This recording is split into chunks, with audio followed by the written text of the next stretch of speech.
ารย์สเลกาหลงครับอาเก๋เป็นไรมั่งเนาะเจ้าตอนนี้เขาก็อยู่วังเหนือฝนยังตกอยู่นะแม่เอาเข้ามาวันนี้เอาเข้ามา200ห่อแล้วก็เดี๋ยวนี้เราอ่อนเอาไปแจกวันละห่อมาจัดรายการที่วัดแพทย์ไตวังเหนือนี่อันนี้ก็เป็นศูนย์ทำอาหารเดี๋ยวจะมอบปัจจัยมอบสตังค์ไว้ให้เปิ่นนี่ส่วนหนึ่งอีไหมให้เปิ่นทำอาหารช่วยเหลือพี่น้องวังเหนือเจ้าจะโอนไปถึงพันนะพระอาจารย์เนี่ยเจ้าโยมแม่เขาขออนุโมทนาโยมแม่แทนครูบาอาจารย์ทุกรูปทุกองค์เนอะสาธุเจ้าขอแม่สาธุสาธุสาธุสาธุเจ้าโยมแม่สมจิตนะใจเย็นบันประตูต้นพึ่งนะบันนั้นป่าไม้เนาะบันตามาโอป่าไม้สถาสถาเข้ารายการมายังบัดตันได้วัดดีทักทายไปเลยเนาะพอดีคนเป็นโทรเข้ามาก็เข้าประเดี๋ยวนี้เอาเนาะ ขอนอบน้อมต่อพระรัตนตรัยแก้วเจ้า3ประการน้อมกล่าวว่าครูบาอาจารย์พระมหาเถระพระเถรานุเถระเปื่อนสหธรรมิกสหพรหมจารีทุกกลุ่มทุกองค์เจริญสุขเจริญธรรมศรัทธาสาธุชนคนดีเท่าแก่อีพ่ออีแม่ทั้งหลายทุกท่านทุกคนติดตามรับฟังรายการสารธรรมยามค่ำนะแนมค่ำยามกลางคืนเสียงธรรมจากวัดบรรพตสถิตโดยอาตมาภาพพระมหาสมชาติชาตะปัญโยรับผิดชอบดำเนินรายการอยู่ในช่วงนี้เจริญปอนแม่วินอาจารย์เจ้าแม่โอนมาเท่าไหร่เลยเจ้าชัดทุนเนอะแม่วินได้กันเจ้าเป็น200ก็ว่า300อีแม่200แม่พัด100เนาะเจ้าชัดทุนเนอะวันไม่เล่นแต่เจ้าวันเนอร์เจ้าบัวว่ะมึงว่าเจ้าพูดแล้วเนาะขอบคุณฟังทางเชียงใหม่ได้ก่อนนี่ฟังทางเชียงใหม่ได้ก่อนเดี๋ยวนี้ฟังพระอาจารย์ววิทย์สาธุดีแล้วฟังไปเนอะเจ้าเจริญปอนก็ตอนรับศรัทธาญาติโยมท่านสาธุชนทั้งหลาย28สถานี29สถานีภาคเหนือติดตามรับฟังรายการอยู่ในคณะนี้เนาะตอนนี้น้องเจก็คงจะเชื่อมสัญญาณเกาะสัญญาณไปสู่คลื่นสีขาวเป็นที่เรียบร้อยแล้วขอเช็คกำถึงเกาะกำเสื่อมหูนะฟังก่อนตอนรับศรัทธาญาติมาแล้วเกาะแล้วเกาะแล้วเนาะครูบาอาจารย์ท่านเกาะรายการไปแล้วตอนรับศรัทธาพ่อแม่เนาะทุกท่านทุกคนใน8จังหวัดภาคเหนือนะไปจังหวัดภาคเหนือของเราโดยเฉพาะในพื้นที่ของจังหวัดเชียงรายจังหวัดเชียงใหม่จังหวัดลำพูนจังหวัดลำปางจังหวัดแพร่จังหวัดน่านนะได้ถึงซึ่งมีสถานีในเครือข่ายอยู่หลายๆสถานี ขอบคุณเจ้าของสถานีทุกสถานีติดเชื่อมสัญญาณลิงก์สัญญาณแล้วก็คอยติดตามรายการของครูบาอาจารย์ขึ้นสีขาวคอยเชื่อมสัญญาณก็สัญญาณไป บางครั้งบางคราวมีการจัดรายการถ่ายทอดสดต่างสถานีต่างๆก็ได้ให้ความร่วมมือนะก็สัญญาณออกอากาศไปก็ต้องขอบคุณทุกท่านทุกคนเป็นอย่างสูงเจ้าของสถานีพอเลี้ยงเอียงคำต่างๆบุญกุศลที่ท่านทั้งหลายได้ร่วมกันกระทำปั๊มเปงนี้เนาะเป็นบุญใหญ่เป็นกุศลใหญ่บุญอย่างนี้นั้นศรัทธาญาติโยมอีพ่ออีแม่ทั้งหลายเฮาได้เผยแผ่ธรรมได้ประกาศธรรมของพระพุทธเจ้าก็ถือว่าเฮาได้ทำหน้าที่เป็นผู้ประกาศศาสนาก็คือศาสนธรรมคำสั่งสอนขององค์ชินวรสัมมาสัมพุทธเจ้าโดยมีครูบาอาจารย์พระสงฆ์องค์สังฆเจ้าในพระพุทธศาสนาซึ่งทำหน้าที่เป็นผู้จัดรายการแต่ละรูปแต่ละองค์เปิ่นก็มีความรู้ในตังธรรมความรู้ในเรื่องการปฏิบัติพัฒนาวัดวาอารามต่างๆมาสนทนามามาจามาเป็นพระธรรมเทศนา แบ่งปันให้กับศรัทธาญาติโยมรายการของอาตมานั้นส่วนใหญ่ก็จะเป็นรายการที่เปิดโอกาสแบ่งปันให้ครูบาอาจารย์หลายพื้นที่หลายที่หลายแห่งได้มาเข้ารายการตัวเนาะอย่างวันนี้นะก็ยังบ่ได้ติดต่อไผแต่ว่าอยากจะอุจากับท่านหลวงพ่อรองเจ้าคณะอำเภอวังเหนือเนอะที่เปิดนั้นได้ดูแลตอนนี้อาตมาภาพมาอยู่ที่อำเภอวังเหนือได้นำความช่วยเหลือมาช่วยพี่น้องที่อำเภอวังเหนือโดยนำเข้ากล่องได้นำเข้ากล่องมาช่วยเหลือพี่น้องที่ประสบภัยในพื้นที่ของลุ่มน้ำวังตลอดเส้นทางที่ได้รับความเสียหายนักหนาครูบาอาจารย์ท่านหลวงพ่อเจ้าคณะอำเภอวังเหนือท่านพระมหานพดลสุวรรณเมธีก็ได้มาบัญชาการดูแลติดตามตั้งแต่น้ำท่วมแรกๆเนาะก็ได้โทรสอบถามสถานการณ์ต่างๆกับท่านรองเจ้าคณะอำเภอและท่านเจ้าคณะตำบลวังเหนือพระครูปัญญาพนารักษ์หรือว่าท่านอาจารย์บอลของเฮาติวัดแพะไตตินี้วันนี้อาตมาภาพได้นำเข้ากล่องเข้าห่อเนาะมาเพื่อจะช่วยพี่น้องที่วังเหนือก็เดินทางมาถึงบ้านแพะไตอยู่ตอนนี้แต่ทีมงานอาตมาไปถึงงานบ้านใหม่วังเหนือแล้วเจริญปอนแม่ไปค่ะเจ้าเอาถูกเบ็ดเดี๋ยวให้น้องแก้มโอนสตังไปเนอะอีแม่จะช่วยน้ำท่วมแหละอีแม่จะช่วยล่ะแม่อยากช่วยตัวใดเดี๋ยวก็แม่คำปันมูลธรรม200เจ้าและการแม่ไรมูลธรรม200มันในกรุงหลวงน่ะแม่ไรและกับบทดาบท่องรอเป็นนู่นฐานพระเรียน200มันในกรุงหลวงเจ้าแล้วก็มันถูกก็เลยไม่เก่งให้น้องแก้มโอนตังไปน่ะบทดาบเจ้าแล้วแม่ได้เป็นยังวันใดก็ได้โอนมาเจ้าก็ทั้งปุ่นพี่น้องแม่ไปเป็นยังฉีดยาเจ๊หัวเข่าแม่ไปฉีดยามาหลานไปส่งละกันมาถึงปุ๊บเข้ามาในห้องนี่มาปืนไปอยู่ผลออกแล้วมาได้ห้องตังเปิดนอนประตันแล้วนอนถูกอีกนะตันกะเดี๋ยวนี้ก็จัดรายการมาเชียงใหม่แม่เจ้าได้ฟังก็บรรจุบรรจับมันพงมาหูข่าวนำอันควบเสถียรเข้ามาเสถียรได้ที่กระโดดกันไปกี่แล้วลูกกันไปบ่กี่แล้วเจ้าจ้ะระหว่างไม่ย้ายเลยเนาะปวดมาหัวใจจ่วยอย่างในปุญญโอสตังเงินอันพามหาเด้อเนาะเขาสตังในไม่ปั้นแน่นอนตามอย่างเพื่อไปซื้ออย่างนี้น่ะคู่กันแล้วเด้อเนี่ยวันผมเจ้าก็ไปซื้อกับเขาน่ะทรงแฮมถ้าการจ่าว่า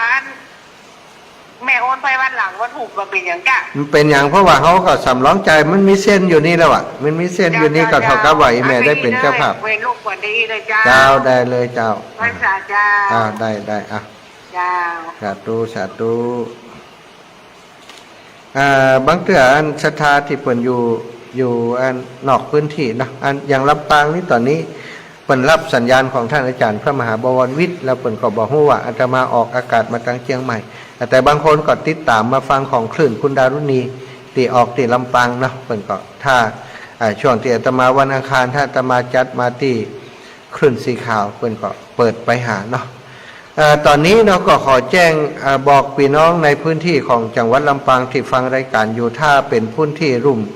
ติดแม่น้ำวังตอนนี้น้ำวังขึ้นมาแล้วเนื้อขึ้นมาจากเมื่อค่ำเมื่อแรงนี้ประมาณเกือบ50 เซนก็สูงนะสถานแล้วก็ตั้งรุ่มตอนนี้น้ำก็สูงขึ้นโดยเฉพาะในพื้นที่ของบ้านนาแสงบ้านนาแก้วตะวันออกหล่องลงไปตังพุ่นนะตังเสริมตังข้อคาตังปลายแล้วก็เสริมงามเข้าเสริมงามนี้น้ำขึ้นสูงมากเพราะว่าฮับบนน้ำจากตังน้ำแม่ตานตัวน้ำแม่ตุยตัวนะซึ่งอยู่ใต้อันตัวจังหวัดนะตัวอำเภอเมืองนะ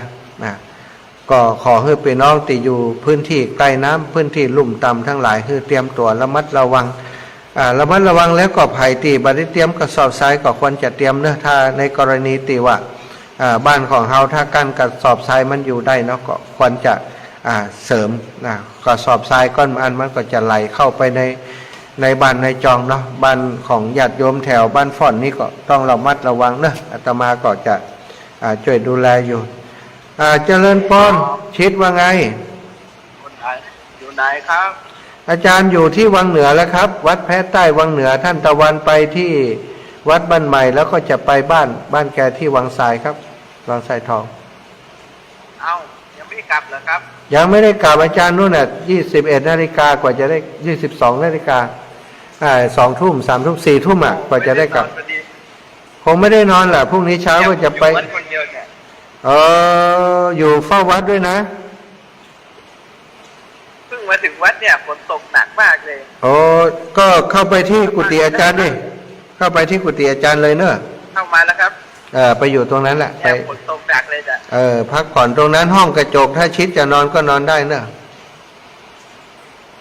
จะนอนพักที่นั่นก็ได้ครับผมไม่เข้าห้องกระจกครับทำไมกลัวเหรอเอาแล้วที่ผมก็ไปวันเหนือนะครับ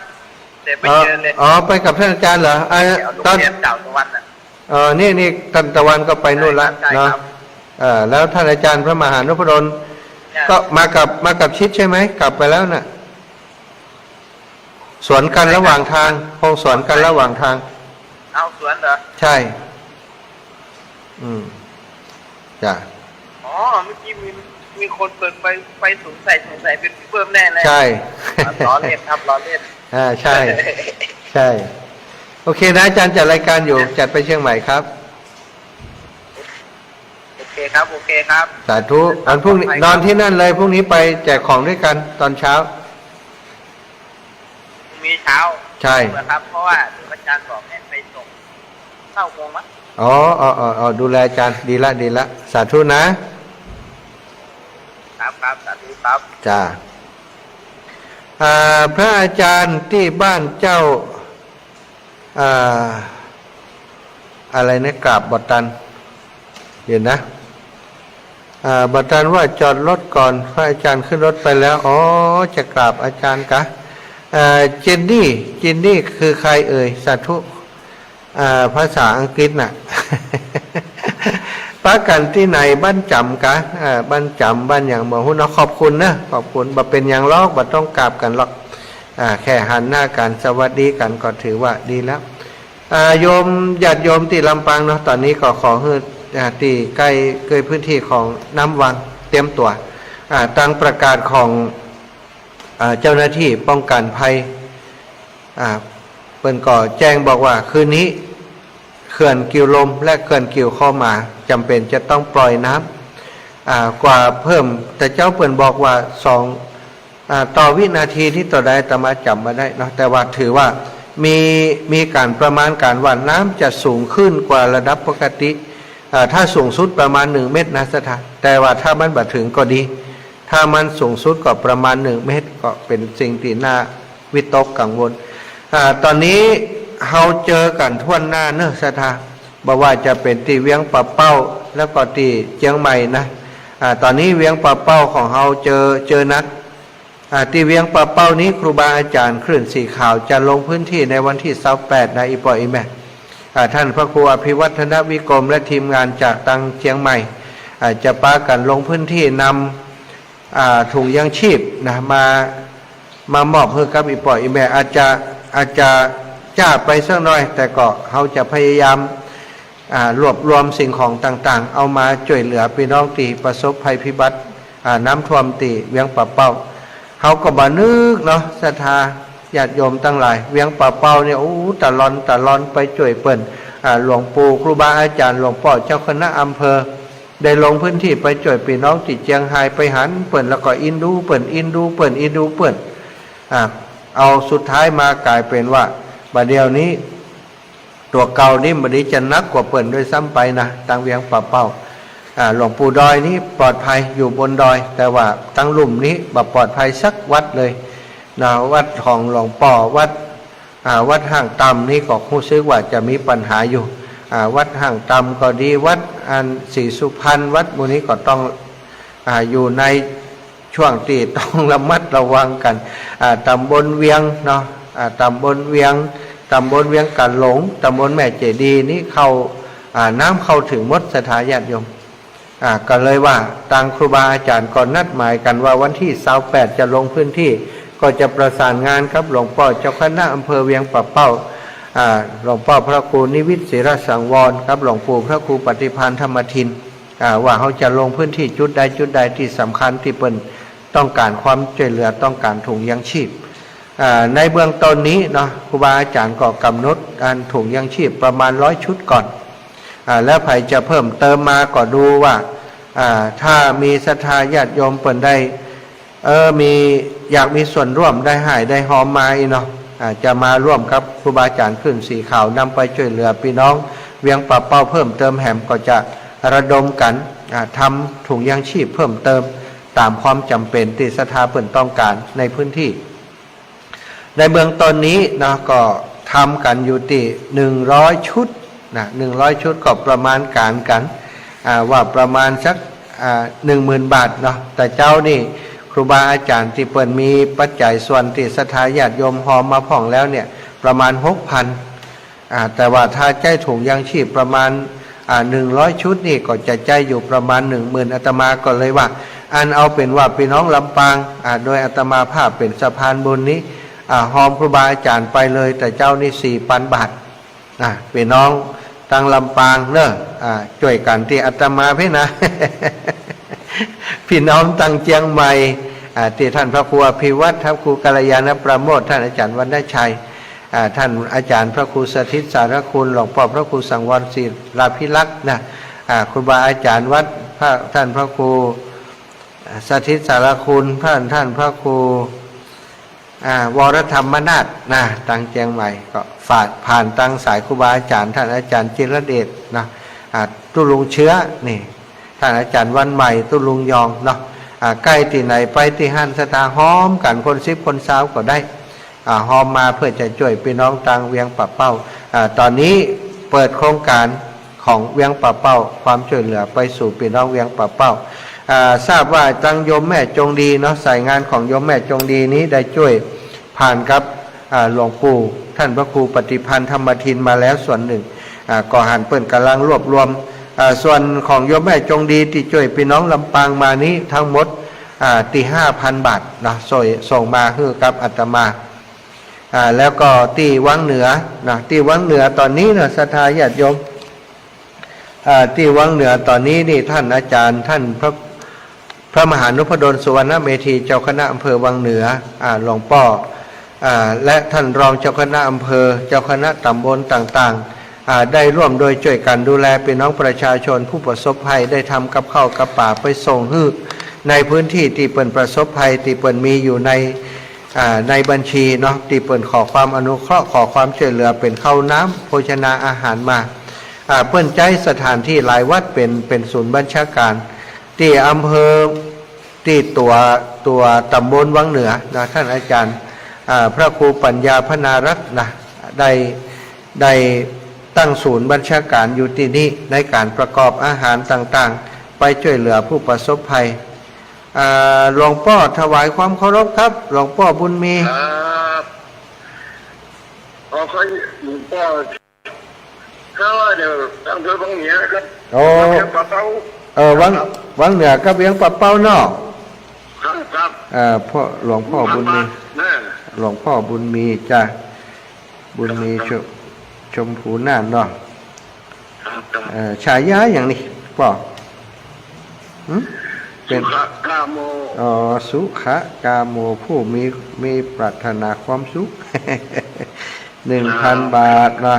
หอมวังเหนือ500หอมมันเวียงป่าเป้า500เนาะวังเหนือเดี๋ยวผมจะมอบให้ท่านพระครูเป็นเลยป่อสาธุถวายความเคารพเนอะหลวงป่อบอกก่อนนี้บอกก่อนนี้ปนานบุญมีบ่เดียวมีหลวงพ่อบุญมีนะศรัทธาเปิ่นบวชเป็นตู้เจ้าแล้วสุขกาโมภิกขุนะอยู่เมืองน่านพุ่นนะเดี๋ยวจึงจะได้ไปเยี่ยมหลวงพ่อวันก่อนไปน่านแต่ว่าเวลาน้อยป่อเฮยเนาะก็เลยบ่ได้ไปเนาะวัดบรรจำทรายมูลเจ้าโอ้โยมเจนนี่นะวัดบรรจำทรายมูลขอบคุณด้วยแม่เนอะปะกันแต่เจ้าบ่ได้บ่ได้ตักกันดีชะกรรมอีแม่วะนะจะเข้าไปหาท่านอาจารย์ขึ้นรถไปเสร็จแล้วว่าขออภัยอันที่วังเหนือศรัทธาญาติโยมนี่ก็คือสำหรับพี่น้องที่ฟังอยู่ที่วังเหนือก็ได้นะศรัทธาญาติโยมตอนนี้ที่วังเหนือก็ฟังที่เมืองปานก็ฟัง ฟังอยู่กันหลายพื้นที่เนาะพี่น้องอำเภองาวโยมแม่ครูอารีพันธ์ศรีวิริยะใหม่วันนี้บ่ได้โยมแม่ถ้าจะโทรไปช่วงตอนค่ำตอนแรงเหมือนกันแต่พอดีช่วงนั้นอาตมาภาพเหนื่อยแม่ตื่นตั้งแต่ตี 3ก็เลยได้พักผ่อนก็คิดว่าคืนนี้ก็ได้ปะกันตรงนี้เนาะโยมแม่เนาะญาติโยมจากไหนแม่ล่าอ่อนคลองเปากะแม่เจริญพรฟ้าลูกโตเอาข้าแม่ตัวเด้อแม่ล่าอ่อนเจ้าอุ่นใจเจ้าแม่เอาตัวใดเอาสักก็ได้นะสัก300กันนะพอจะลง3 ปันแล้วลูก2 ตีนะ2 ตีเนาะตีละ150เนาะแต่นาบุญแม่กำเด้อตาตู้เดี๋ยวจะฝากหอมเลยหอมเปิดแล้วเดี๋ยวนะเดี๋ยวพ่ออมเด้อเจ้าโยมแม่เจ้าว่าแม่ก็พอได้อู้กันลืมหลายอย่างหลายประการไอ้แม่เป็นอย่างได้หันหน้าแม่ก็ดีใจแล้วนะแม่ก็ดีใจแล้วเวลามันน้อยแต่ว่าขอมีเวลาก็ไปหากันก็พอเนาะบุญนักเตะนักแว่เด้อเจ้ากับประเทศประเปกกันก็ดีเนาะเจ้าแม่หวังว่าจำเป็นอย่างรักษาไว้สักคนแล้วเอาไว้ช่วยคนอื่นก่อนดีต่างเขาเจ้าเป็นอย่างแม่ก็ดีช่วยทางบ้านจ้าก็ดีช่วยจ้าไปเนาะว่าไปเนาะจ้าค่าน้ำท่วมบ้านนี่ทำตายแล้วเด้อเจ้าอีน้ำเหลียปีเจ้าใจละเดี๋ยวนี้อันตั้งด้อยรอก็เจอแล้วนะไอ้แม่ตีบ้านซบเอาเจ้าท่วมเวลาตั้งอันนี้เลยน้ำแม่ฐานกับน้องน้ำแม่ว่างกับน้องเจ้าสัตว์ตู้น้ำแม่นะครับสายอื่นกำเด้ออูเหลืองน้ำท่วมเด้อเจริญพรจากไหนแม่อาหาร500เลยแม่คำบุญอาหาร500เนาะแม่จันเรือนใสจ้าได้แม่โอนเด้ออีแม่ขออีแม่ขึ้นก่อนปลอดภัย100% 1,000%เนี่ยเลยจะไปหวาดเอา 1,000% ก่อนนะโอ้ยตั้งแต่อยู่นี่จนเท่าเคยมีน้ำท่วมก่อนหน้ากะกับมูนั่นหน้ากะ80 ปีละอาจารย์เคยเป็นอย่างอีกันแต่ขนาด80 ปีมันเป็นอย่างอีปีนี้เป็นนะอีแม่เนาะเรียนนี่ที่บ้านซบเอาอีกซบเอาอีนะท่านอาจารย์ว่าตะกี้พระเนนตีด้อยรอนี่กำลังเตรียมมันถุงยางชีพเตรียมมาเตรียมอย่างผูกจะลงพื้นที่ไปแจกว่าแม่นั่นละกะมันมีน้ำเนี่ยขานแล้วก็มันมาลงตีซบเอานี่ก็ถูกเป็นโมดไหลทอยถนนมาแถวบ้านคอยขวานนี่นะเจ้าแม่ขานเนาะน้ำแม่ขานล่ะเจ้านั่นแม่ขานออกฟังเจ้าน้ำแม่ขานออกมาน้ำแม่ขานตีซบเอาเนาะซบเอานี่น้ำแม่ขานมันมาตั้งไอ้เพ่กะแม่ทั้งอันแม่วางเพ่กะก็น้ำแม่เอาแล้วมากะตีซบเอานะก่อนน้ำแม่เอามันมาซบกันอย่างนั้นจึงแม่ขานแม่เอานะจ้าเจ้ามันไหลแบบตั้งก่อนเลยทุ่มมาแล้วน้ำในจริงมันหนุนเนาะวันนี้มาจ่วยเปิ่นนะเดี๋ยวนี้วัดผูกไปจ่วยตัวปุ่นเนี่ยท่านอาจารย์ว่าวันนี้วันนี้มากวาดอย่างก็ไอแม่กวาดคีเปอร์ที่ศาลาบำเพ็ญบุญที่วัดบรรจำน่ะหันก็ไอแม่หันภาพอยู่กันคีเปอร์ก็ขึ้นอยู่นะไอแม่หันนั้นใน Facebook ก็หันกันโยมนั้นโยมจ่วยกันท่านจ่วยไปจ่วยบ้านกันนะตู้ฉีดน้ำเพื่อตู้ฉีดน้ำโดยกวาดโดยเอาเพียแล้วตู้ตั้งหลุมมันก็ไก่หมดนะเพียแล้วเราเอาเลยกับศรัทธาญาติโยมตะกี้ที่ศรัทธาญาติโยมเนอะเดี๋ยวจะเล่าให้ฟังนี่เป็นไผ่นี่เป็นไผ่เนาะที่ศรัทธาห้องตู้ตะกี้นี่รองเจ้าคณะอำเภอดอยหลอท่านพระครูพิวัตรอันนี้ติดตู้ตะกี้เนี่ยครูบาพุ่นเนอะนี่เปิ่นอยู่พุ่นวัดพุทธศรีคีรีศรัทธาหมู่นั้นต่างแง่ต่างหายนึกว่าทุกเจ้าขี้ปูมไรกัน นึกว่า แบบง่ายๆตู้ ก็เลยว่ามันเป็นหยังอันนี้เขามันจะรู้จักกันเตื่อยเนาะแต่ว่าหามสถาคนช่วยการช่วยงานก็ดีใจละอีกอ่ะ ตู้ ก็ได้แม่โอนเมื่อคืนนี้เลยเนาะ โอเคได้เลยเจ้าแม่วันพุธก็จะเป็นอาหารไปให้เจ้าบ้านแล้วมาเดี๋ยวนี้ติดลำปางขึ้นแหมเม็ดหนึ่งตายแล้วแม่เดี๋ยวนี้นะ โอ้ยลงมาติด ก็เดี๋ยวนี้ตู้ลูกอยู่ตีวังเหนืออยู่แม่เดี๋ยวออกรายการ4 ทุ่มก็จะเดินทางกลับคืนนี้ทำได้รับอ่ะจะไปสำรวจน้ำตั้งแต่น้ำวังตั้งแต่ตาบอกโอ้หล่องไปถึงเกาะคานาแซงอย่างพวกแม่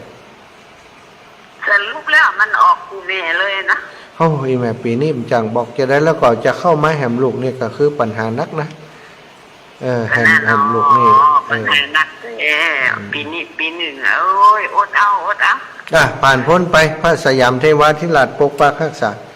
เนาะ ผ่านพ้นไปด้วยดี ที่จัดตู้จะสถาญาติโยมนะวันนี้ก็คงจะเป็นสถานการณ์ที่กุฏิอาตมาบอกเคยเปิดสายอย่างนี้นะแต่ว่าวันนี้สถาญาติโยมเปิ่นโทรมาเพื่อจะให้เจ้าหอมช่วยเหลือน้ำท่วมแล้วก็อู้กันไปอย่างเอี้ยเนาะสถานเนาะคงบ่อู้ทำอย่างนักไปกว่านี้ตอนนี้อู้เรื่องความช่วยเหลือที่เขาจะช่วยเหลือซึ่งกันและกันในสถานการณ์อย่างนี้เนาะถือว่าเปิดถ่ายทอดสดกันแล้วกันถ่ายทอดสดช่วยเหลือน้ำท่วมของครูบาอาจารย์ขึ้นสีขาวเนอะเอาเป็นว่าสถาอยากจะช่วยในพื้นที่ไหนอย่างเวียงป่าเป้าเนี่ยที่หลวงปู่พระครูปฏิภาณธรรมทินจะใกล้ที่สุดที่สถาสามารถสนับสนุนไปติดหลวงปู่ท่านเลยเนาะหรือว่าหลวงป่อยเจ้า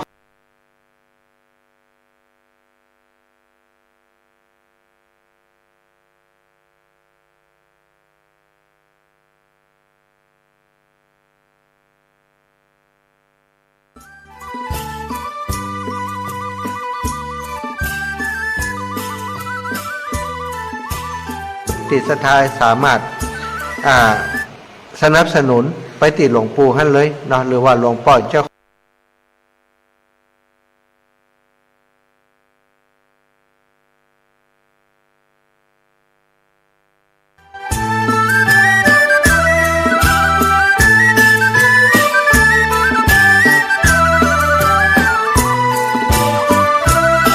คณะอำเภอเวียงป่าเป้าเจ้าคณะ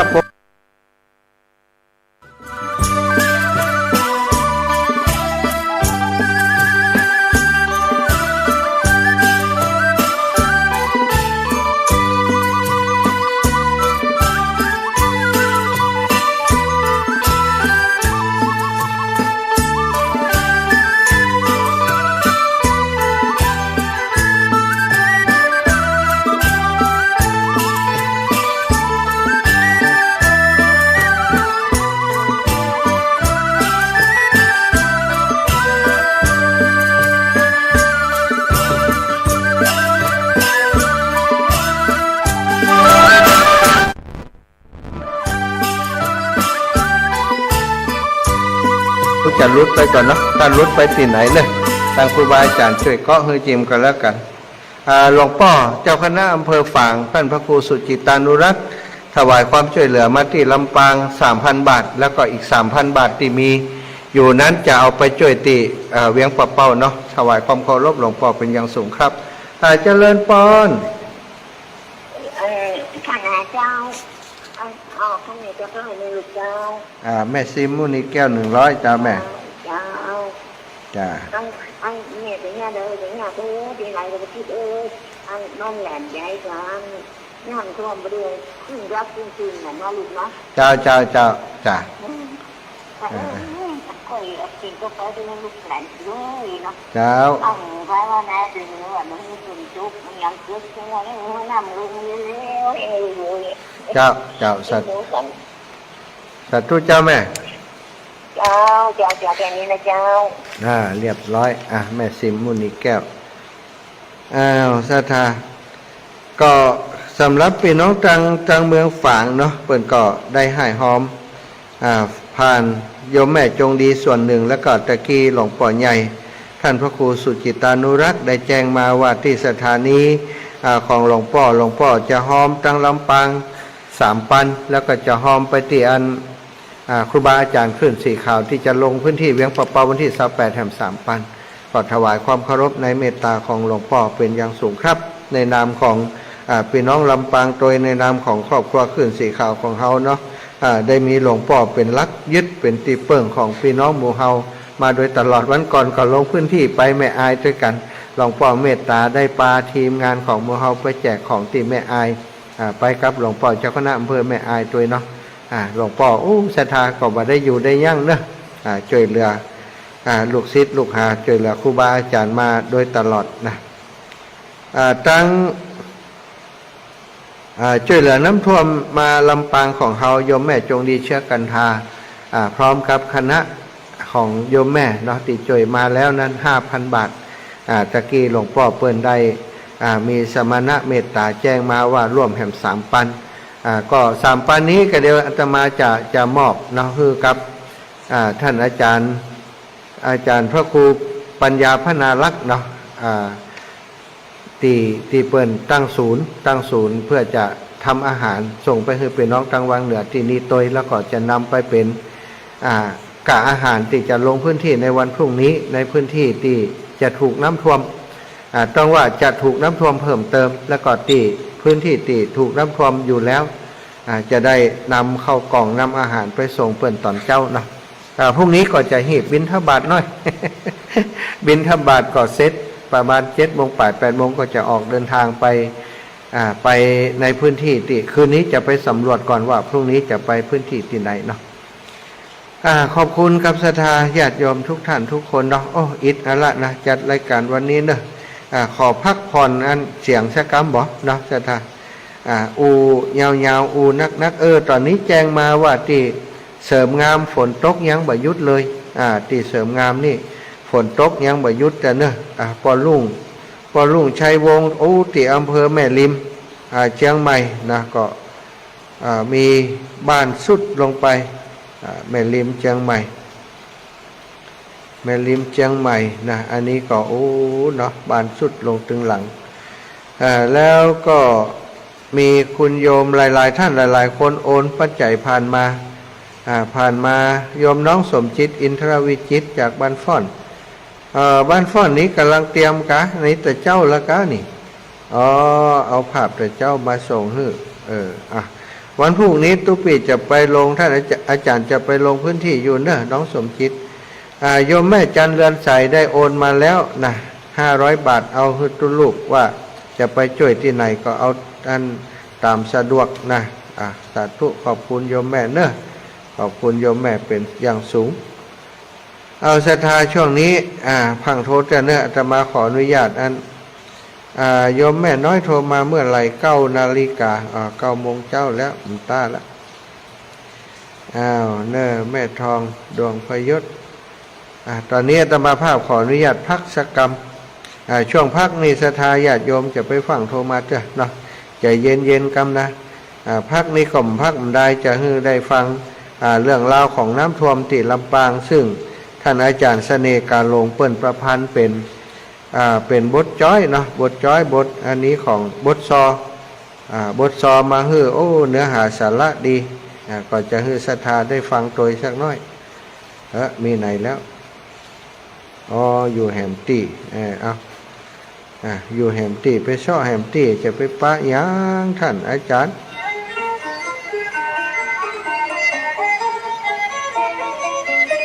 ปี67นี้มีแต่น้ำตาลงมาท่วมน้ำ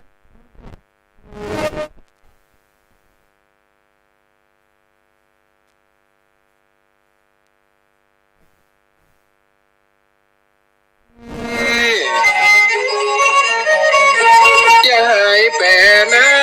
ำท่วมเสียหายอุทกกาภัยหลายเขตหลายบ้านมีแต่จะบันสะท้านใจลำนักสุดเจนลำที่อำเภอแม่สายก้อนดินทรายระทมบ่มพอบ้านเฮือนดูปังหักบังขังคออินดูแม่ป้อคนแก่สาลา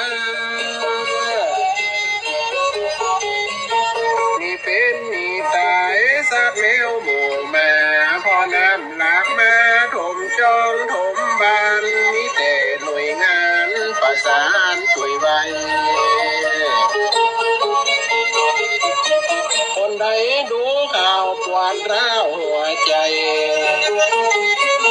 พ่อหน่วยกู้ภัยใจเหลือไว้อ่อนมีตังเดียวน้ำเชี่ยวรอบล้อมทุกเจ้าก็พร้อมช่วยพี่น้องสาขาบริจาคน้ำเด็กกับเข้ากับป่าหลั่งไหลกันมาเจอกันช่วยได้เกิดโชคข้าไผ่หลายที่พันพรมเขาหอในข่าวในเฟซถึงหันมีหลายหน่วยงานช่วยกันทุกงานดูเจ้าพระนายอยู่บ่ได้แต่นั้นช่วยกันหลายคานทำอาหารแจกไปหัวหมูน้ำท่วมหันแล้วน้ำตาไหลพอหน่วยกู้ภัยแข่งใจต่อตานช่วยบริบาลเจ้าบ้านจมน้ำคนเฒ่าคนแก่ที่ฟังรายการวิทยุสื่อสารขึ้นสีขาวขึ้นด้วยหกลำพังเฮานั่นก็ช่วยประสานบริจาคมากมายท่านมหาชมชาติอุทิศใจใจพ่อแม่ยิ่งใจร่วมใจไปโดยบ่ได้หวังเฉยช่วยแจกเข้านำท่านมหาชมชาติประกาศแผ่ภายคนฟังลังไหลเป็นสายเป็นเส้นครูบาอาจารย์บ่ได้เด็กได้เน้นหันความจำเป็นคนน้ำท่วมน้ำนองลำปางเฮานี้ไปข้างสามข้างสองไปช่วยน้ำน้องไปช่วยน้ำท่วมเขาใจรวมตัวกันหลายครั้งบาปเดี๋ยวนี้เฮาไปช่วยเปิ้นหลายผู้ประสบภัยเมื่อครั้งก่อนตนลำปางเฮาก็นี้บ่พ้นน้ำป่าไหลล้นเข้าบ้านเขาจองอำเภอห่างชักน้ำปัดปิ่นกองน้ำป่าไหลนองบ้านแม่ตันน้อยคนก็ตายน้อยสังเวชใจลำตำบลเวียงตาลน้ำด้านลงเขาเสียหายบ่เบาน้ำเอาน้ำท่วมทางชัดก็ข้าน้ำป่าไหลล้วนมันพัดน้ำมันจวนดันออกหนทางโคตรปงยังโคกบ้านจูดบ้านจำฝนตกห้ามควยจ้องควยบ้านวังเหนือลำปางก็ท่วมหนักลำบ้านใหม่ขานหอมทุ่งเป้าวังเหนือความลำเหนือวัดวาเจ้าอำเภอเงามันก็ไหลเข้าเม็ดควักดันคอยน้ำร้อยไหลมาตอนนี้ลำปางลำบากนักหนาหลายที่เลยนะขอขาแฟนใจเพื่ออยู่รอดปลอดภัยเน้อเอาพี่น้องไปธรรมชาติขนาดเหลือนายมันมาทำลายเหลือใจหลายคนแสนอินดูเจ้าแม่นายพ่อลำบากแต่นอบ่หูเนื้อจะได้ลำน้องความป่าในหน้าปิ่นใจบ้านเฮือนบอดไว้ไปจะช่วยได้ เกิดอุทกกาไฟเขินมาแบบนี้เป็นว่าไว้ก่อน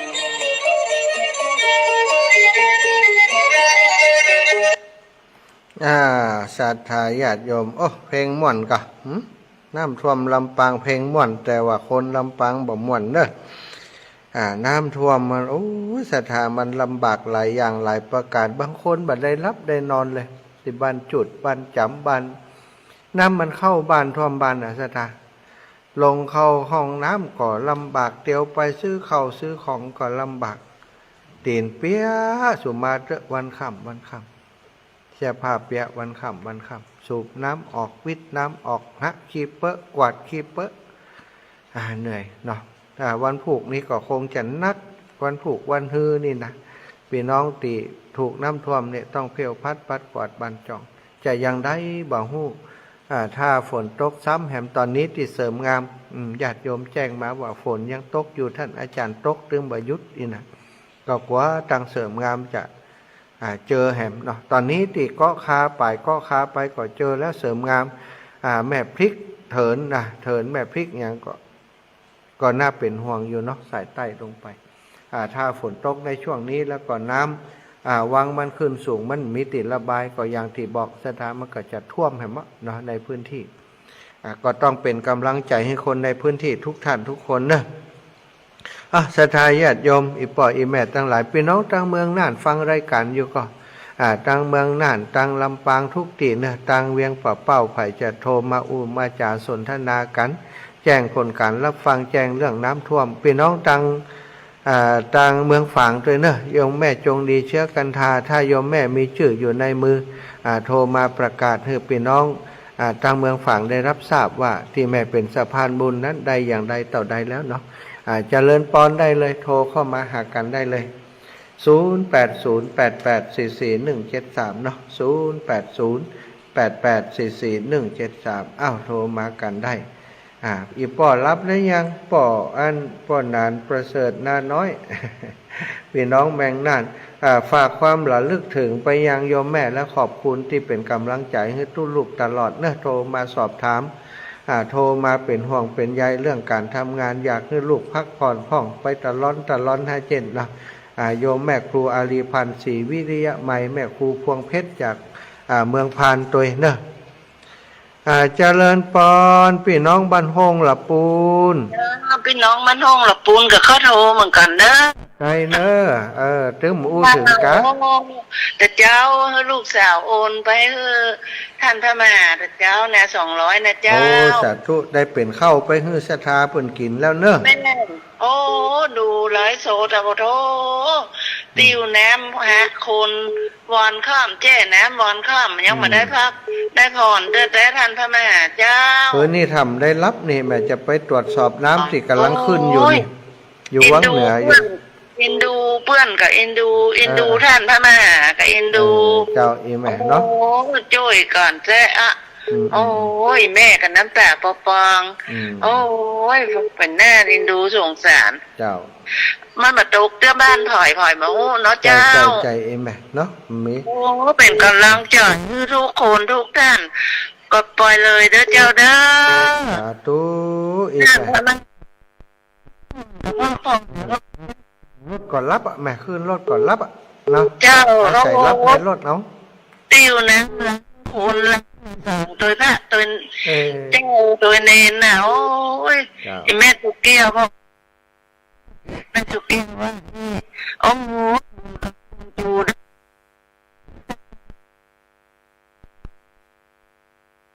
ดูตาเจ้าสาธุเด้อเจ้าเด้อจ้าแม่น้ำแม่เสมอล้นน้ำขึ้นก่อนน้ำมันขึ้นเสมอมันขึ้นที่ตุ่มหมดที่ว่านี่มันสูงอยู่เป็นกำลังใจนะถ้าสัตว์ตัวเองเด้อคิดถึงนะก็ไปท่วงอะไรร่วมบุญมาได้ร่วมจะได้ร่วมบุญหลานน้อยบวชอยู่นะเอาอีแม่ดูแลกันต้องพูดก่อนเป็นยังเนี่ยหลานน้อยก็จะบวชวันที่29เนี่ยจะได้ช่วยหลานอยู่เจ้าวันหน้าก็ร่วมบุญเนอะเจ้าโยมแม่เจ้าจะพูดจ้า แม่ศรีชัยสุนีพี่น้องเมืองน่านอ้าวมาแล้วมาแล้ว พ่อเจ้านี่ก็ตกมา2 คืน 3 วันแล้วเจ้าน้ำก็เริ่มท่วมแล้วเจ้า ที่ไหนก็ ขึ้นน้ำละอำเภอเวียงสาเนี่ยเจ้า โอ้อำเภอเวียงสาน้ำเริ่มขึ้นกะ เจ้า โอ้เจอแหมละก้าเวียงสาวันนั้นบัดโดนนะ หลังน้ำหลังลงพยาบาลองศานี่เริ่มแล้วเจ้าขึ้นมาตั้งแต่ตะวันตื่นแล้วเจ้า โอ้ติดตามเนอะมีอย่างกระแจ้งมาเนอะแม่เนอะ เจ้าขอพาการดูแลตัวเองให้เจ้า สาธุขอบคุณเป็นอย่างสูงพี่น้องเมืองน่านแม่บัวคำพี่น้องเมืองฝางโยมแม่ เวียงสาเจ้า เจ้าแม่ บัวคำไม่งอนชื่อเล็กเนี่ยเจ้า แม่งอนขี้เล็กเมืองฝางเนาะ เจ้าวันนั้นไปวัดวัดเจดีย์ชาวยอดน่ะไปทำบุญ อ๋อวัดเจดีย์เสาหลังกะเมืองลำ เจ้า ปางกะ เจ้าไปทำบุญที่วัดนั่นแล้ว วั ก็ ดห ไป ลวงปู่เฮากันนะแม่ อันหลวงพี่นู้ฟังว่าพระอันหลวงพี่อันสมชาติขึ้นมาเป็นอย่างนี้ลูกเราน่ะจ้านี่คือน่ะ เจ้า แล้วก็จะทำบุญกันที่ห้านว่าฉันอยู่ห้านก็จะ5 โมงอ่ะเจ้าคือห้านน่ะ โอ้สาธุขอบคุณอนุโมทนาบุญแม่เนอร์ หลวงพ่อว่าหลวงพี่ว่าอำลองมาบอกมีอะไรหรอรอบงานสีดีเหรอมีหนกเป็นมาน้ำกันพุ่มกันหลงมาพ้องกันที่ต่อ เจ้าสาธุครับจ้าเจ้าพี่น้องเมืองฝางก็โทรมาอุการเจริญพรแม่แก้วพญาสม เจ้าโอ้ยเป็นจะได้มันจะจนไข่หมดกันเขาขึ้นอย่างอันนะไอแม่เขามาขึ้นพอแล้วมันถ่ายจะเอาจนไข่มั้งอ่ะเนาะก็จำเลยสักหมู่บ้านเนี่ยโอ้น่ะอินดูแต่นาปีนี้ปีหนึ่งแต่กะโอ้มันจะจนไข่จนที่บ้านหมดกันเนี่ยขนาดลำปางนี่มันแบบท่วมนักตันที่เนาะน่ะบัดเดียวนี้บางนี่ต่ำแต่ก่อนนี่มันจะท่วมกับน้ำเพอก็ค้านี่มันจะต่ำหน่วยก็หาใช่บ่เข้าใจฝนบัดเดียวอีแม่แล้วก็อีกอย่างหนึ่งมันอาจจะเป็นเกี่ยวกับเรื่องอันตีดินอย่างต่างๆมันถมมันอย่างไปนักอ่ะมันเรามีตังมันใหญ่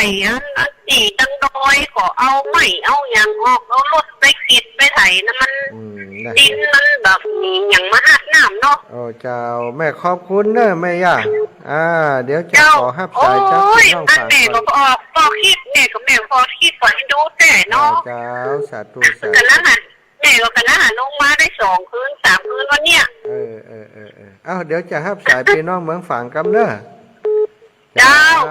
ขอบคุณทางเมืองฝางโยมแม่รายงานจิมเจ้ารอบนี้ก็เป็นของเวียงป่าเป้านะเจ้าท่านมหาโยมแม่คือแม่อ่านแล้วชื่อฟังจ๋าเจ้าปุถิหอมโยมแม่เพิ่นจะได้ฮู้ว่าโยมเรียบเลี้ยงขึ้นแล้วเจ้า1แม่ละพรแม่อุ่นวงเมธา200 2แม่โป่งมาอุด500 3แม่อำพันธ์อินทวงศ์100 บาท4แม่วัฒนพรกิติกูล600 บาทแม่จีรพันธ์หิรัญชัย100 บาทแม่จันศรีสุขา200 บาทแม่มินทิรายอดคำ100 บาทแม่นิพามูลเทียน100 บาทครูที่ดินดาวธัญบูรณ์ครูที่ดินดาว500 บาทแม่จอยเมืองใจ100 บาทแม่เครือวันประทุม50 บาทและแม่จงดีเชื้อกันทา 1,000 บาทยอดเวลานี้มี 3,400 บาทเจ้าแม่รองวันศิลป์นี้ถ้าได้เพิ่มอย่างใดบ่ายๆก็โอนคือได้ละค่ะเจ้าโยมแม่เนาะก็เวียงป่าเป้านี่วันที่28จะลงพื้นที่กันแม่ โอนไปก่อนวันที่28เนาะได้เจ้าแม่วันที่ท่านอภิวัตก็ว่าลูกตู้ลุงดอยถ้าแม่จะรวมกับอันชุดถุงยังชีพก็อันตีท่านพระครูอภิวัตก็ได้โยมแม่เอาไปให้ดีก่อนเพราะว่าเขาจะรวมกันในน้ำขึ้นสีขาวที่หั่นตัวเนาะแล้วอย่างไรจะโอนที่ท่านผอเขาเนาะถ้าแม่ข้ามดอยมาบ่อยากก็ข้ามมาเนอะที่28ค่อยไปเหมือนกันก็กลัวแต่เคยหายแม่อยู่นะวันที่1นี่ลูกน้องแม่ถอนตัวไป7คนนะเป็นอย่างย่อมเป็นอย่างสารบัญพิวัตรนะไม่เป็นอย่างเปลี่ยนวันที่1เขาก็ยังถอนตัวเขากลัวว่ะใช่มันมีหลายอย่างก็ยังถึงวันที่1กันแล้วก็เขากลัวแล้วเขาถอนตัวแล้วนะเป็นอย่างเจ้าแม่เป็นอย่างถึงแต่วันนั้นมีเหตุการณ์อย่างก็จะไปอะไรกันนั่นกันเนาะใช่แต่จะมีปัญหาอย่างแบบช่วงนี้มันสถานการณ์วันนั้นไปก่อนขำใจนะโอนเต้าส่งวันนี้นะคุณนายปานีเพื่อนยังจะทำข้าวกัดจีนห่อขนมเจ้าใส่เกมใส่หวานมาดูเจ้าขอบคุณโยมแม่เนอะแม่เนอะจ้าสาธุรักษาแม่เพราะว่าตั้งงานเมืองฝางนี่ถ้าฮับจ้านี่เปิ่นจะตอนนั้น3:45สายมันจัดตัดไปเห็นแล้วสตาเจริญปอนโยมแม่โอ้หายไปจัดเมินอีแม่สบายดีก่อป้าให้สบายเท่าไหร่เจ้าโอ้นั่นกะหายไปอยู่อ่ะเป็นวัดก็แต่ฟังลูกจังวันเนี่ยตะกี้ไม่ได้ฟังแต่การน้องมันโทรมาเมินน้องไปอ่ะพอจากฝั่งของมันโทรมาพอเปิดเดี๋ยวก็ฟังวิทยุเอาเนาะเจ้าไอ้พร้อมก็แม่300สุดแล้วแต่ตู้ลูกจะเอาไปวัดไหนก็สุดแล้วได้เลยโยมแม่ได้เลยเจ้าแล้ววันพวกไม่โอนไปเด้อเจ้าโยมแม่สาธุเจ้าสาธุเจ้ายินดูนะต้องอีแม่เขาก็เสียงอะก้าเดี๋ยวกระเป๋าชีกหลายรอบแล้วแม่มันเป็นยังไงแม่ช่วยเปิ้นก่อนเปิดเอานะเจ้าแม่เนี่ยยังได้เปิ้นลำบากเขาช่วยก็มันแบบได้โทรแต่หูกูได้ยะแหละโอ้สาธุแม่งานตอนนี้มันก่อนหน้ามันตึงแล้วก็อันนี้ก็ไปห่วงที่ผู้ใหญ่บ้านแหละเหรอร้านตัวจ้าแม่นหลายตีน้อยเนี่ยจ้าแล้วก็มันตึงตลาดตึงไอ้ยังงามหลายตีขออนุญาตรับสายจากเมืองแปะกำเนิดโยมแม่เปิ้นโทรมานี่จ้าสาธุจ้าทางเมืองแปะท่าอยู่โอ้หายไปแล้วเมืองแปะพี่น้องลำเมืองปานตะกี้โยมแม่ฉลาดเมืองปานเป็นได้พ่องเมืองปานเมืองแปะก็โยมจากสูงเม่นเนอะตะกี้บัดตันฮับกามเนาะ7สายเต็มได้ฮับโยมจากสูงเม่นโยมแม่ฉลาดแจ้ซ้อนนะโทรมาใหม่ได้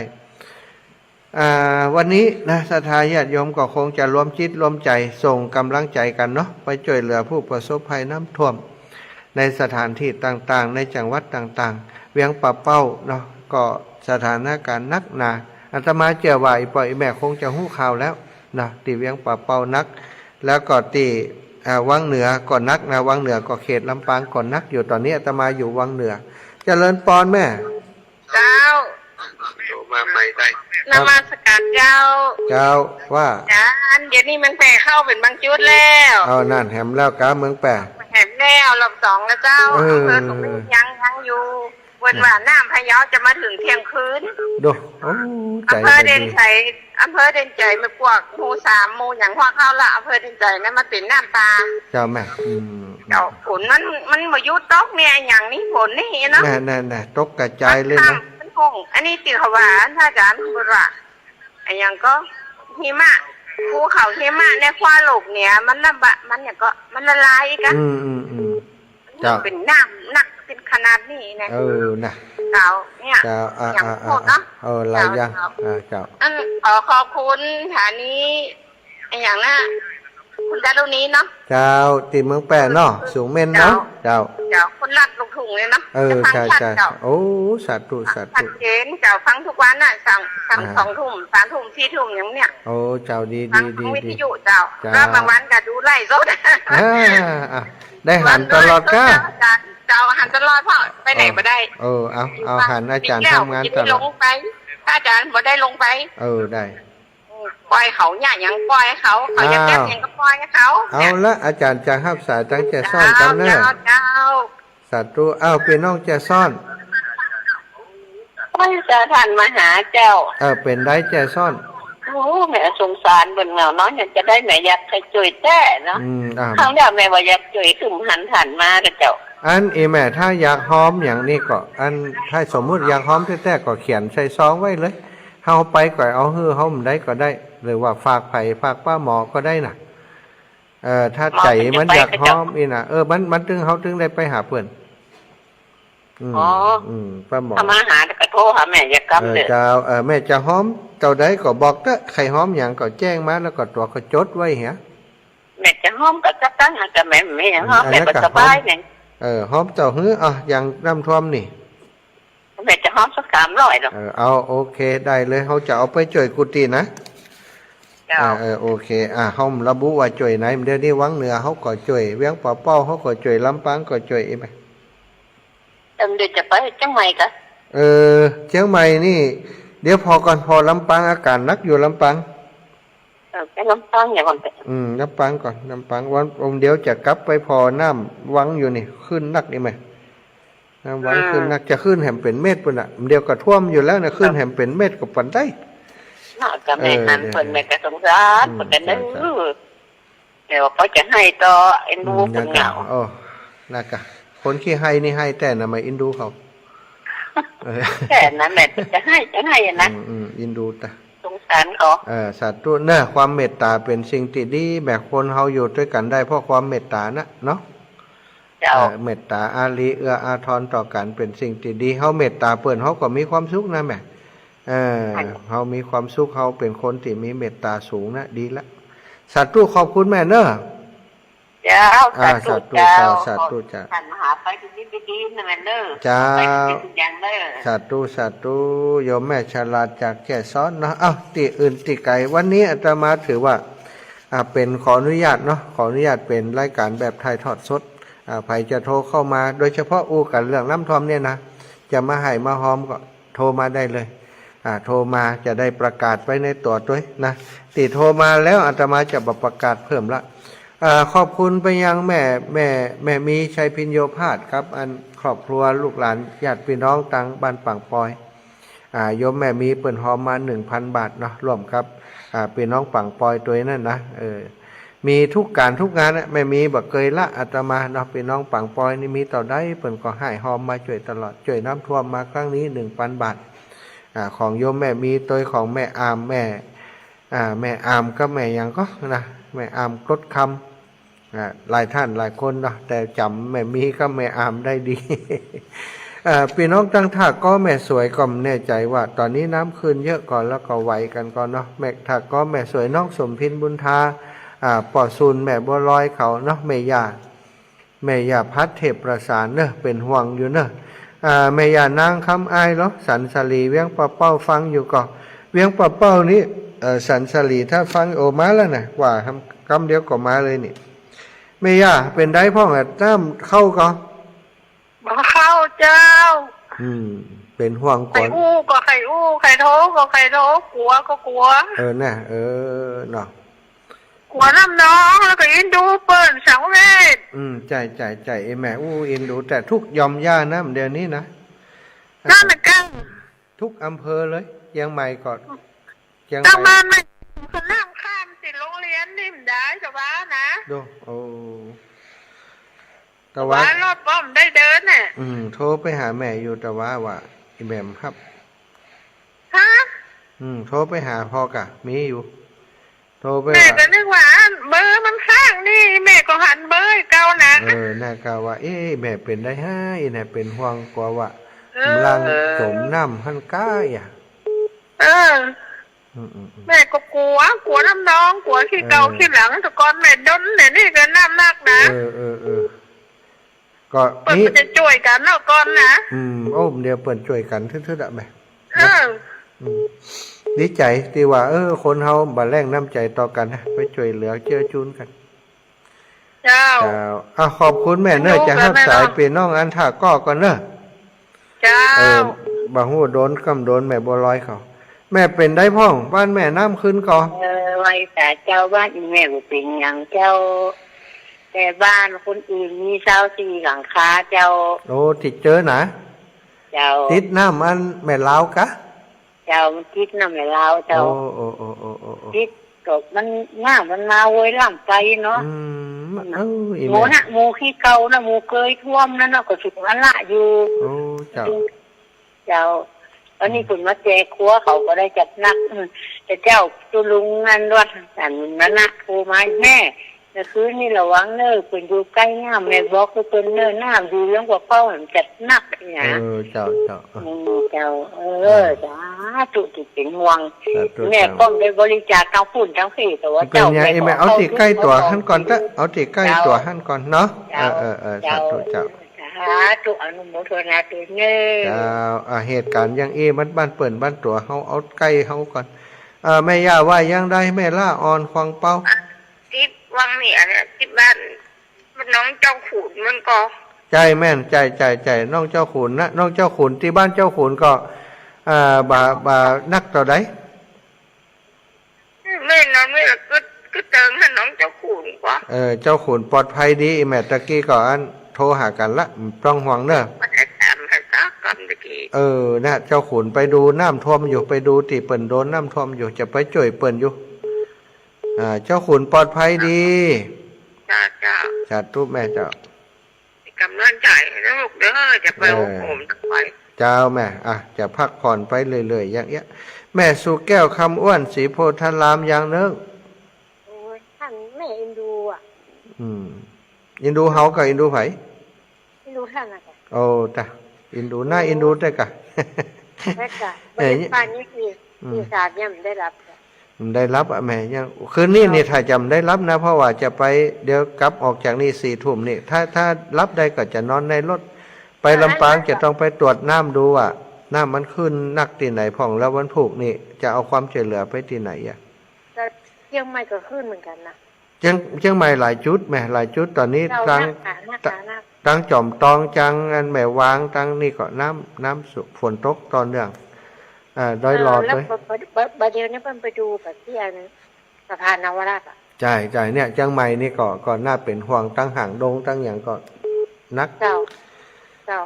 ฝนตกมันตกอย่างไรหมอผมเข้าใจมันทำไมเยอะอย่างนี้มันน้ำเดี๋ยวมันเหมือนตะกอนนะแปลก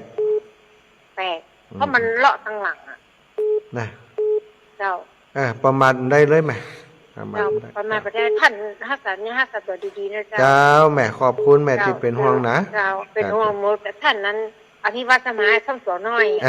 ท่านอาจารย์กวาดเอาจัดเหียแตกแล้ววันนี้จัดตุได้ไหมดีๆนะเจ้าจัดตุเจ้านั่นมันเจริญปอนแม่ก้อมใจคำแม่เป็นน้องเงาขึ้นก่อนนะมาขึ้นอยู่เจ้าแต่ขึ้นบ่นั่งเก่าเจ้าปลอดภัยอยู่เนาะตั้งโรงเรียนใช้โรงเรียนน้ำบุญนะเจ้าไปต่างออกจากบ้านแหงไปเงานะเจ้าไปตั้งโรงเรียนเนาะเจ้าไปโรงเรียนบ้านนั้นปันเงาปันเหนือปันใต้นี่เป็นอย่างไรกันปันเหนือปันใต้บ่เป็นหยังเจ้าได้มีตังเงาตังเพตังใต้หิมน้ำเนาะหิมน้ำฟังปุ่นเนาะน้ำเงาเนาะเจ้าอันท่านบางได้ลำปางนะว่าโยมย้ายไปปฏิบัติธรรมที่ศูนย์ลำปางนะเจ้าศูนย์ปฏิบัติธรรมนะ2 คืน 2 วันแล้วก็กว่ากลับมาดีนักมาถึงบ้านก็มาคืนมาฝนตกมาหน้าคันขอบคุณนะแม่นะเจ้าอนุโมทนาเด้อเนาะดังนี้ก็ดีช่วยนะท่านช่วยกันไปว่ากันไปแม่เอ้ยบ้านใหม่วังมนสายรุดไปแม่โทรมาใหม่ก็ เอาอย่างไรเนาะศรัทธาเปิ่นเดือดร้อนเฮามาช่วยบ้านเปิ่นบางเปิ่นมาบ้านเฮาเดือดร้อนก็ต้องช่วยกันที่บ้านเฮาก่อนบ้านไผ่บ้านมันก่อนเนาะเจริญพรแม่ไม่ทราบเจ้าค่ะอาจารย์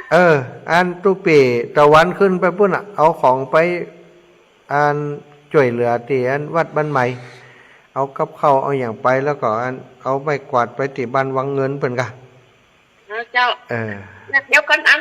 ถ้าวันใดวันหนึ่งแม่จะหลงไปอันถ้าแม่ได้ไปด้วยตกแม่จะวันเป็นไงอาจารย์เด้อได้เจ้าได้200เจ้า200แม่เอ้ยเนาะเขาจะจดชื่อไว้นี่เขาก็จะเอาชื่อเนี่ยไปซื้อกับข้าวเนอะเจ้าแล้วก็อันวันใดม่วนเด้อถ้าแม่ได้หลงไปแม่จะไปโอนให้เจ้าได้เลยท่านหันใจถึงคนนำท่วมถึงท่านอาจารย์นะเจ้าทุกคนเลยเนาะมันเป็นยังอีแม่มันสถานการณ์ยังอีเปิ่นก็อิดเขาก็อิดทหารใจแต่ต้องตัดสินใจเร็วเจ้าเนอะสาธุแม่ปันคนอื่นก่อนเอาปันกันดีแล้วเข้าใจกันปันกันคนน้อยไปเวลาเขาโทรหาเขาเปิ่นบ่ฮับเขาก็จะได้บ่ฮับอีนะบางเตือมันติดสายเนอะศรัทธาเพราะฉะนั้นก็เข้าใจอย่างเงี้ยปันกันคนน้อยเปิ่นน้อยตัวน้อยขอบคุณท่านอาจารย์ใหญ่ท่านท่านอาจารย์วรรณชัยชยานันโทก็ถ้าจะกลับขึ้นถึง100ตะกี้นี่กันนี่ขอบคุณท่านอาจารย์วรรณชัยท่านอาจารย์พระครูกัลยาณประโมทท่านพระครู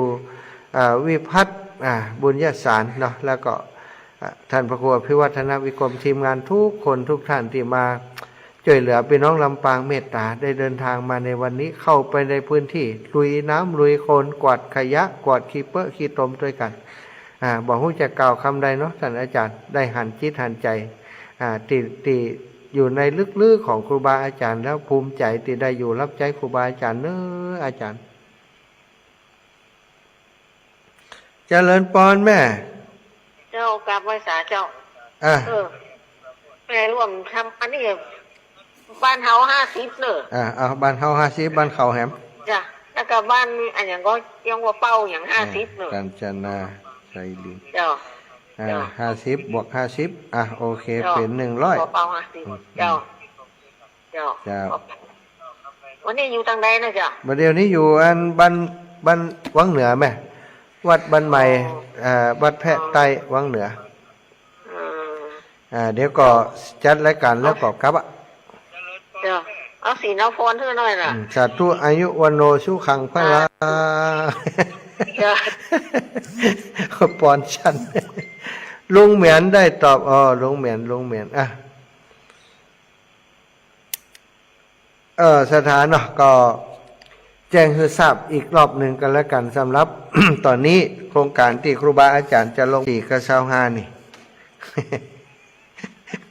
ความหู้วันหู้คืนกะวันอังคารที่24กันยา25 26 27 28เนาะแฮม3วันแฮม3วันก็จะมีนัดหมายกันที่เวียงปะเป้าตอนนี้ที่ลงพื้นที่บ่ได้แต่ก็เนื่องจากว่าครูบาอาจารย์แต่ละรูปละองค์ก็ติดงานแล้วก็จำเป็นจะต้องช่วยในพื้นที่ก่อนแต่ว่าเวียงปะเป้านี้มีความเสียหายเป็นวงกว้างเนาะก็จะลงไปกันพร้อมกันในวันที่28เนาะ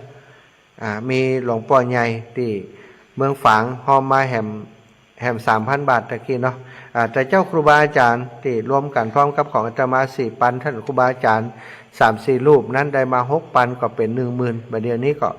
13,000แล้วเนาะของหลวงพ่อแล้วก็ท่านยมแม่จงดีเชื้อกันทาบวกมาแฮม3 ปัน 4 ปันเหมือนกันเนาะมาแรงนี้แม่พินแม่พันวังเหนือบ้านมุ่นยมแม่หอมมาแต่เจ้าเนาะแม่พิน300 200แม่พัน100เหมือนกันแม่พัน200แม่พิน100แม่พัน200แม่พิน100แต่ท่านจะเอาไปที่ไหนเนี่ยพระอาจารย์บัดเดี๋ยวนี้จะเอาช่วยวังเหนือเนี่ยเดี๋ยวจะเอามอบให้ท่านอาจารย์พระครูปัญญาพนาลักษ์วัดแพะไตเนี่ยคือเปิ่นทำกับเขาวันพุธวันที่28ยินดีไปด้วยหมอยังเปล่าดีกะถ้าไปด้วยก็อยู่ปากกลางรอบ่เขาจะหับไปเนอะเดี๋ยวโทรไปเจ้าก็ไปอยู่ที่ทั้งใต้สะพานที่ไอ้ ถนนคนเดินนั่นเหรอไปช่วยเสียด ดีสาธุแม่นะ ลูกพี่ ดีละเจ้า ไปอันบันโฮงละปูนแหมกำกันแม่สายทองทันยาแก้ว เจ้าสวัสดีเจ้า มีก่อน วันที่24 กันยานะเจ้า เจ้ามันโภกอันห้อยวัดห้อยการในเพื่อก่วยการตลาดเจ้าได้สักเซนก่อนจ้ะถ้าลูกลำปางไปนี่ อันยุงแม่ว่าจะไปงานหลานวันที่27ได้ไปได้อยู่ก็หาเชียงรายเชียงรายนี่ถ้าน่าจะได้ละถ้าฝนตกซ้ำนะแม่มันอยู่แค่ดันบ้านดูแค่บ้านดูร้านนั้นอย่างฟิลิลลี่อ่ะท่านหาจังมาก็เจ้ามากาแถวนั้นพันอยู่เจ้าจะไปหลานเจ้าขึ้นบ้านใหม่เจ้าได้กะแม่ไปได้หลายตังค์ลูกได้หลายตังค์มันเดินผ่านไปมาได้อยู่เนาะใช่ได้หลายตังค์เจ้าไปทางปุ่นได้ก็ไปทางเพได้ก็ไปปุ่นอ่ะเจ้าเป็นกำลังใจเนอะที่ว่านาประสบภัยนะเจ้าเจ้าดีแล้วเป็นกำลังใจให้กันเนาะแม่เนาะเจ้าสาธุเจ้ากับไว้สาเจ้าเป็นน้องต่างเมืองปานเหรออันนี้แม่สายทองมาแล้วแม่สายพินมากะแม่สายพินหายเชฟนะท่านอาจารย์ที่วังเหนือเนอะสถานตะกี้อูถึงเวียงป่าเป้าเนาะเวียงป่าเป้านี้คือสถานญาติโยมถ้าจะร่วมบุญพร้อมกับทีมงานคณะที่จะเอาเข้าของมาร่วมบริจาคหรือว่าช่วยเหลือผู้ประสบภัยที่เวียงป่าเป้าที่ท่านอาจารย์พระครูพิวัฒนวิกรมที่เชียงใหม่ก็ได้นะหรือว่าจะสมทบกับอาตมานะที่ลำปางก็ได้นะอาตมาได้หอมแทนสถานญาติโยมไปแล้ว4 ปันภายจะสมทบรวมกับอาตมาตรงนี้รวมกับอาจารย์นี่เนอะ4 ปันอีแม่แบ่งเบาอาจารย์สักน้อยนะก็ได้นะก็ไปตีเดียวกันนั่นแหละแต่เจ้าตีอาตมาหอมนี่ก็คืออยากจะให้ครูบาอาจารย์เปิ้นได้มีทุนสำรองในการทำถุงยังชีพนะต่อวันคือวันพรุ่งนี้จะเป็นวันพระแล้วท่านอาจารย์ท่านพระครูวิพัฒน์ปัญญาสารนี่เปิ้นจะเอาไปคือศรัทธาเป็นคนบรรจุถุงฮื้อในวันพรุ่งนี้เพราะเปิ้นมีศรัทธาไปวัดเยอะนะอันนี้ก็ได้แบ่งงานกันไปแล้วเนาะได้หายหอมไปแล้วที่วังเหนือเนอะศรัทธาที่วัดแพะไตแต่อาตมาจัดรายการอยู่ในขณะนี้ท่านอาจารย์ปัญญาพระครูปัญญาพนารักษ์เจ้าคณะตำบลวังเหนือได้มีสมณะเมตตาเปิดวัดของท่านเป็นโรงทานที่วัดแพะไตนี้วันนี้คณะสงฆ์อำเภอวังเหนือโดยท่านอาจารย์พระมหานพดลสุวรรณเมธีก็ได้ในนามของกองเลขานุการเจ้าคณะอำเภอคณะสงฆ์อำเภอวังเหนืออิตนะได้ร่วมบุญกันที่นี่15,000 บาทแล้วก็ของคุณโยมกนกพิชัยนาร้านนานาพันธ์ก็ได้ร่วมบุญมากับท่านอาจารย์แหมเป็นการอาหารให้กับพี่น้องวังเหนือเนาะที่ท่านอาจารย์เพิ่นจะปรุงอาหารทำอาหารที่นี่ทุกวันคุณโยมก็ให้หอมมาแหม5,000 บาทในส่วนนี้ก็อนุโมทนาบุญแทนคณะสงฆ์วังเหนือด้วยเนอะแม่คำแก้วแม่จะอีแม่แล้วก็ตีบ้านอีแม่ฝนตกอยู่ก่อนตอนนี้แต่ว่าตกแล้วก็มันแห้งมาหอมอันอยากกันมันน้องให้2 คืนแต่แล้วล่ะน้อง2 คืนแต่บ่เข้าบ้านก็อันเฮิรนสูงเงินเรามาเข้าจมูกปะรถอย่างนี้ล่ะมันเจ๊กับอยู่จะโอ้ยไป200เนาะสาธุอีแม่มีเบอร์แล้วเนาะจ้ามีจะจดไปหมดน่ะอันทำบุญบ่อยนี่ป้อมลืมมาเลขที่ธนาคารแล้ววะบางคนจะทำโทรมาจะทำโทรมานี่บางพ่องก็จดไว้ชื่อลูกสาวอดสาธุอีแม่ก็ได้ช่วยกันไปเด้อสาธุบุญรักษาจะมันอัพรูปแดดตัวโทมเข้าตายว่าแท้ได้กะอันหันเข้าเปิ้นเสียหายที่เชียงรายนักหนาเนาะแม่เนาะนักสาธุเนอะแม่เนอะดีบุญรักษาแม่เนอะขอบคุณเจ้า เจริญปอนแม่คำนวณดินดำอันนี้ทำมีวันท่วมบ้านอีแม่นี่อันแม่ท่วมกันได้เรื่องน้ำปังไปมีเหลือนั่นแหละเดี๋ยวนี้เดี๋ยวอันนี้แม่เหล็กมันอยู่นี่แต่เหมือนสอหาที่ไข่ปะนี่เดี๋ยวมีนะ536-309-5491แม่ก็จะถูกต้องอีแม่โอนใส่นักเอาไปชื่อเข้าโปรโมทแชทอะไรจะนี่ตายละน่ายังหวานละกะตัวเจ้ากับอันโอนไปอันอาจารย์สักทีเนี่ยเปิดพระจางวันนี้ที่เปิดกับอินดูเปิดเนาะใจมันช่วงนั้นช่วงนี้เขากระตึ้มบ่ได้อู้อย่างให้จ่วยเปิดมันงานมันหลายอย่างหลายเตี่ยเขาหูจะไหวได้เนาะแต่ว่าเดี๋ยวถ้าเปิดนี่แต่ก็ไหลหอมอยู่ไหมจะผูกกันเลยแม่จานเจ้าได้เจ้าแม่แม่จะหอมตัวใดก็300ดีกะมาเอี้ยนู้เล็กๆน้อยๆเขาจ่วยกันได้แล้วจะตามกำลังเนาะโอ้ได้กะแต่ก็คิดถึงอยู่วัดละหันเปิ่นวัดเล่นไปจังไรกันนี่กันน้ำท่วมใจมันเขาเนี่ยนักหนามเดี๋ยวนี้กับลูกนี้ไปนี่จะต้องไปตรวจน้ำวังว่าสถานมันขึ้นต่อใดแล้วอีนะมันหยาบอย่างจะได้ประดับประเลียนเนาะปีนี้เนาะโอ้อีแม่เลยนักหนาแล้วก็จะมาแหมลูกนึงเนี่ยแต่เขาเก่งกันนี่ลูกนี่จะนักอีวะโอ้ถ้ามันอย่างเขาว่าแต่ได้ก็ตายละจะนักแต่กว่านี้ไปแหมนี่นะอินดูติเปิ่น3-2เหมือนกันเนาะนะบางคนน่ะล่างบ้านแล้วแต่ว่านี่น้ำเข้ามานักกว่าเก่าอ่ะโทษจะได้เนาะนะว่ากันไปตามนี้เนาะเนี่ยเจ้าแกก็คือกำลังใจเนอะจะเป็นเรื่องของธรรมชาตินะต้องอยู่ถึงจะเจ้าแม่เจ้าสาธุเจ้าถึงจะเสียหายอย่างใดก็อย่างท่านอาจารย์พระครูอภิวัตรได้อูไปเนาะสถานเรื่องภัยธรรมชาติมันเป็นสิ่งที่เขาอยู่กับธรรมชาติเขาหลีกเลี่ยงมาได้ฝนตกฟ้าห้องฟ้าผ่าน้ำท่วมพายุไฟไหม้ต่างๆโมนี้เนี่ยเป็นสิ่งที่เหนือความการควบคุมของเขานะเหนือการควบคุมของเขาเพราะฉะนั้นเหมือนกับร่างกายของเขาเนี่ยมันก็แก่เท่าชราแก่ชราไปตามเหตุตามปัจจัยอายุวันเวลาวันวัยผ่านไปมันก็แก่ไปธรรมชาติสิ่งแวดล้อมต่างๆมันก็มีเหตุมีปัจจัยความร้อนมันสูงขึ้นเพราะสิ่งแวดล้อมถูกทำลาย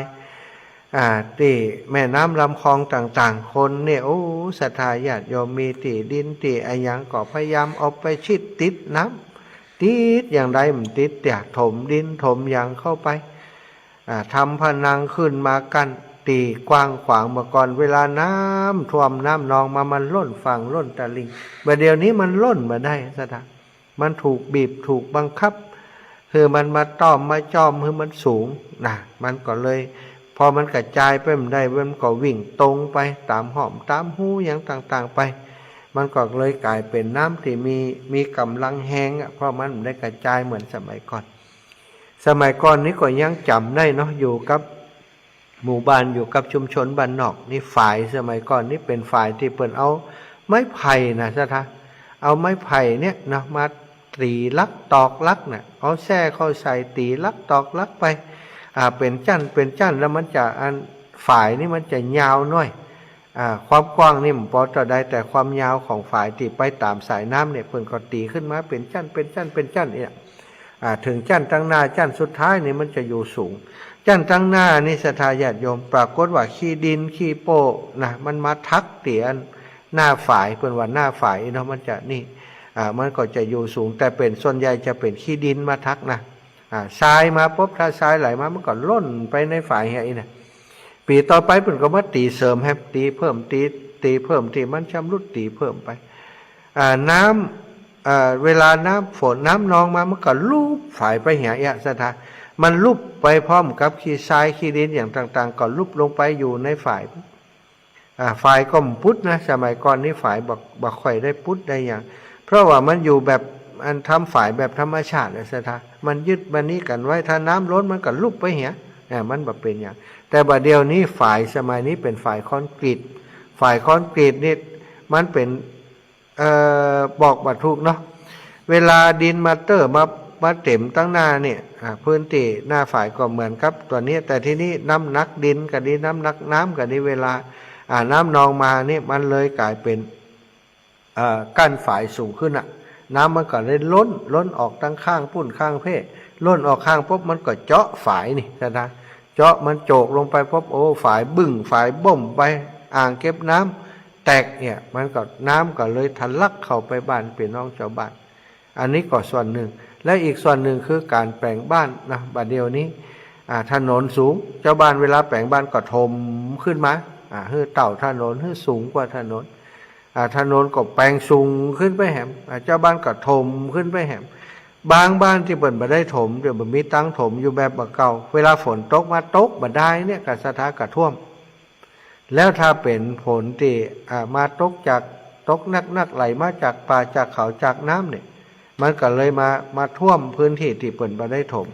บางทีพื้นที่ที่ถมก็ยังโดนท่วมนะอย่างปัจจุบันนี้อย่างที่เฮาหันตีต่างๆที่บ้านจูดบ้านจำที่อาตมาไปเนี่ยโอ้บ่เมียสถากำแพงวัดกาหัวกานี่ปังเป็นแทบนะประเมินการใช้จ่ายแล้วก็สูงบางบ้านนี้น้ำแจ่อยู่ในน้ำเข้าของที่เปิ่นกล้าเปิ่นขายนี่เมียนะจมอยู่ในน้ำอยู่เฟอร์นิเจอร์ที่ใช้เป็นโต๊ะเป็นต่างเป็นเก้าอี้นี่ถ้าเป็นโต๊ะไม้กาโต๊ะอันนี้ก็เสียหมดนะแต่ถ้าเป็นพลาสติกก็ลอยน้ำไป ลอยน้ำพ่องอย่างพ่องเนี่ยเสื้อผ้าอาภรณ์บางคนบัดได้เลยอย่างที่ไปแม่สายวันก่อนอันนี้คือความเสียหายจากน้ำท่วมเนาะซึ่งก็ส่วนหนึ่งก็ปฏิเสธมาได้ว่าเป็นเรื่องของธรรมชาติสิ่งแวดล้อมที่มนุษย์เป็นคนทำลายสิ่งแวดล้อมสุดท้ายสิ่งแวดล้อมก็มาเอาคืนมันเอาคืนติคนเดียวนะสตา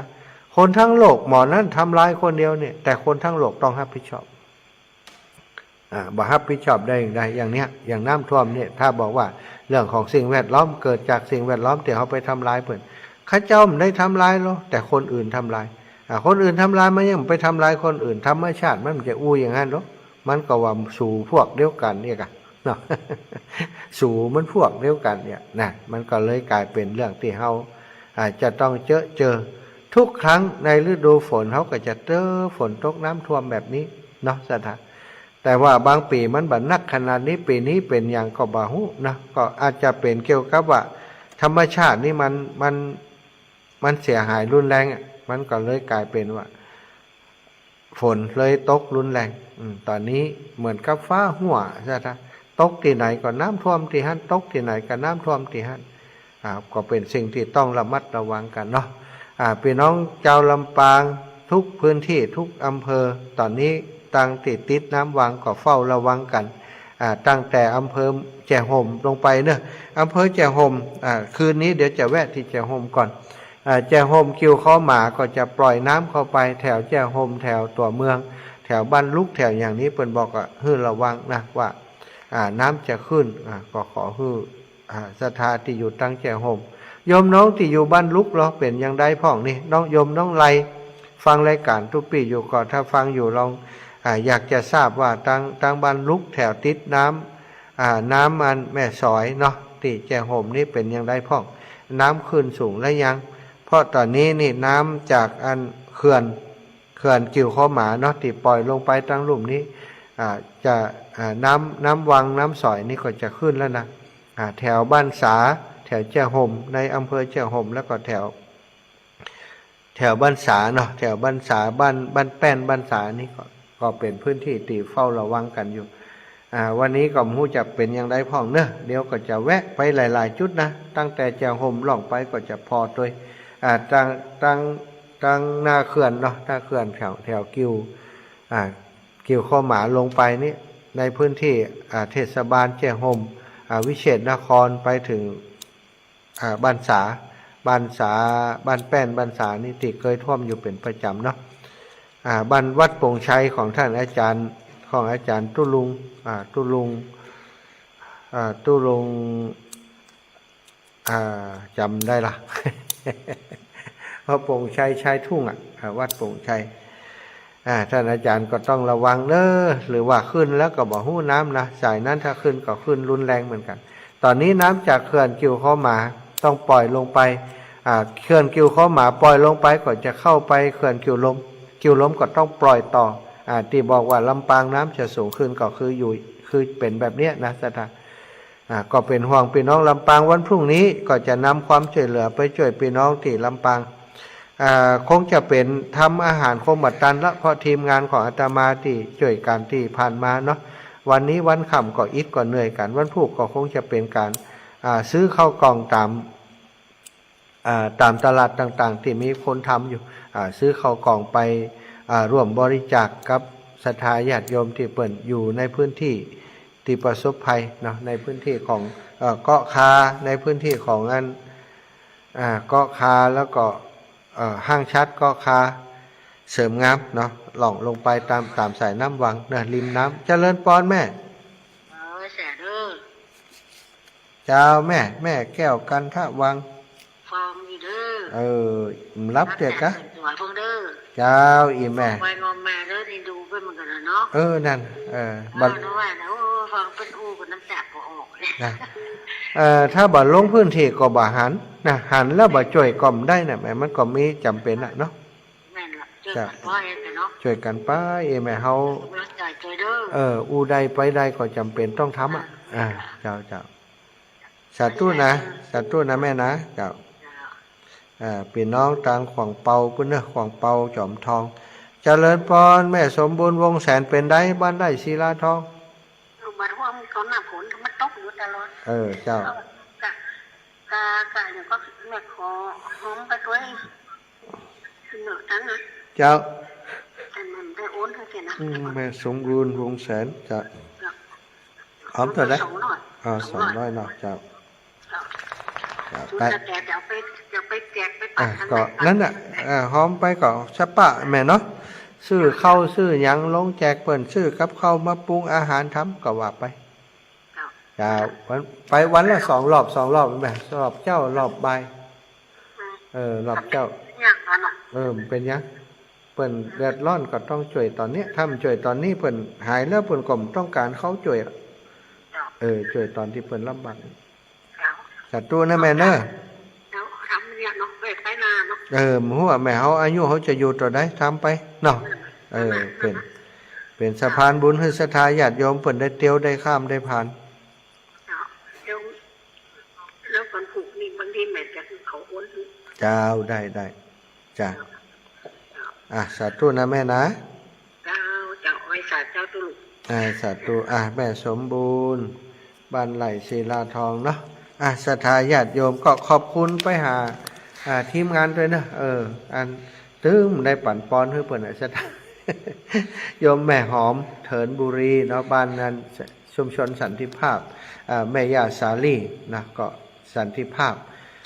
ญาติโยมแม่เพนเนาะสันติภาพหลายคนสันติภาพมาช่วยอาตมาแล้วก็โยมน้องติ๊ก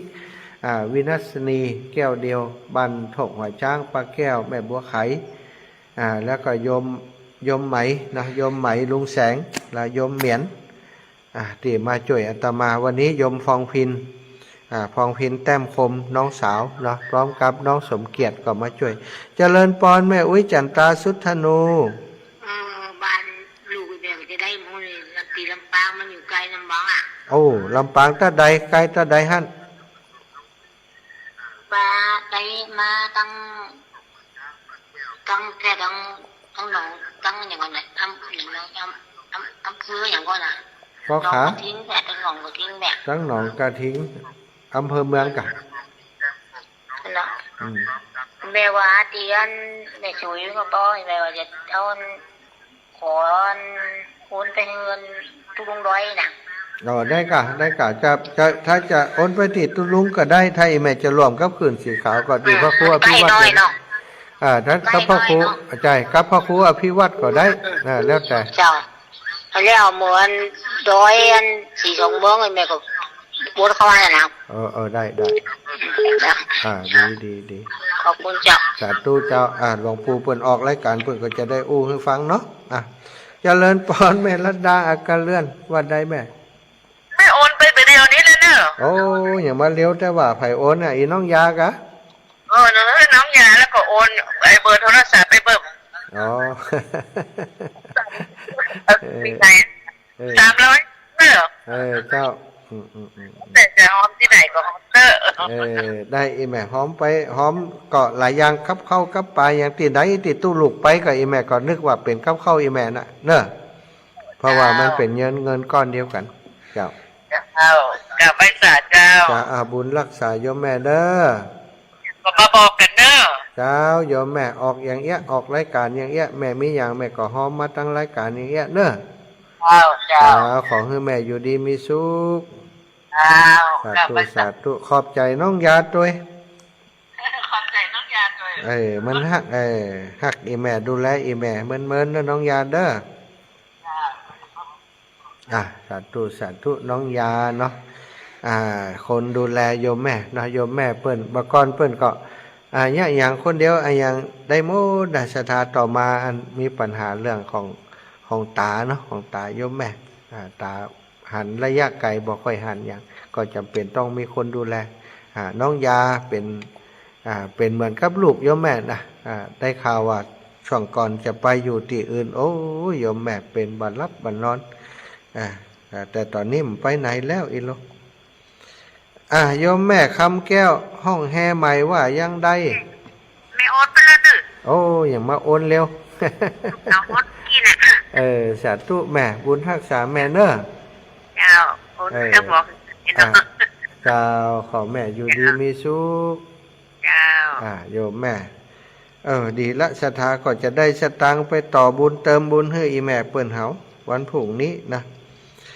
วันพรุ่งนี้ก็จะได้ไปในพื้นที่เดี๋ยวก็ล่องไปนี่ก็จะดูพื้นที่ตรวจพื้นที่ไปเรื่อยๆจากทางพี่น้องแจ้โฮมเนาะบ้านลุกเนี่ยน้องไล่บ้านลุกนี่ไปทางใดเหี่ยกุเตือนี่โทรมาหาประจำนะน้องไล่บ้านลุกยมไล่บ้านลุก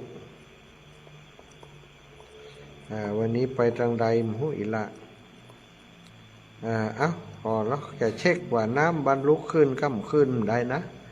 มันทางบรรลุนี่น้ำมันแม่สอยเนาะแม่สอยก็จะลงไปพูดไหนน้ำสายนี้ลงไปที่อันบ้านกิ่วข้อหมาจากกิ่วข้อหมาจะลงไปอัน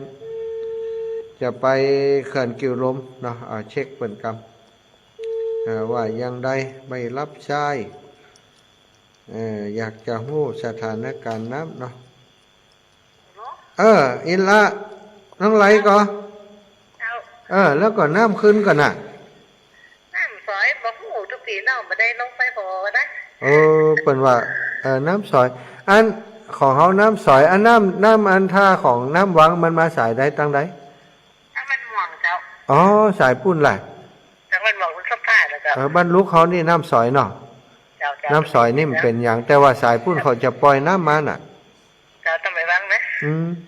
ของล่างไปใส่น้ำมันสอยเดี๋ยวจะผ่านไปเดี๋ยวตุ๊ปีอยู่เชียงใหม่อยู่อันวังเหนืออยู่ฟังกันมันนอกอะไรอย่าจุดดวงตาเป็นจังแจ๊กตัวอย่างเนี่ยเดี๋ยวจะไปผ่านตั้งตัวอำเภอฮะไปพอตั้งบ้านหม่องหน่อยแต่บ้านหม่องมันต้องผ่านแล้วตุ๊ปีตั้งใจต้องพูดแต่ละไม่ว่างนะเจ้าบ้านดีนะตุ๊ปีเจ้าขอบคุณนะบุญรักษาขอบคุณเจ้าโป่งชัยโป่งชัยโป่งชัยชายทุ่งโป่งชัยตุโป่งชัย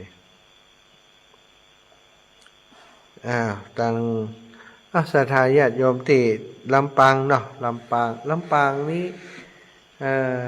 ตอนนี้นะเปิดออกอากาศของ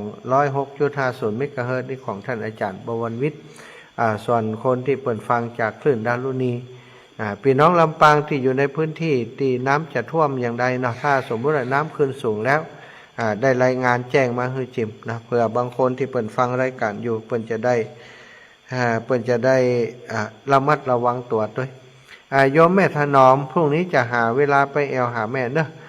ตอนเจ้านี่ก็จะทำอาหารไปช่วยเหลือพี่น้องในพื้นที่ของนาแสงเป็นในพื้นที่ของงาน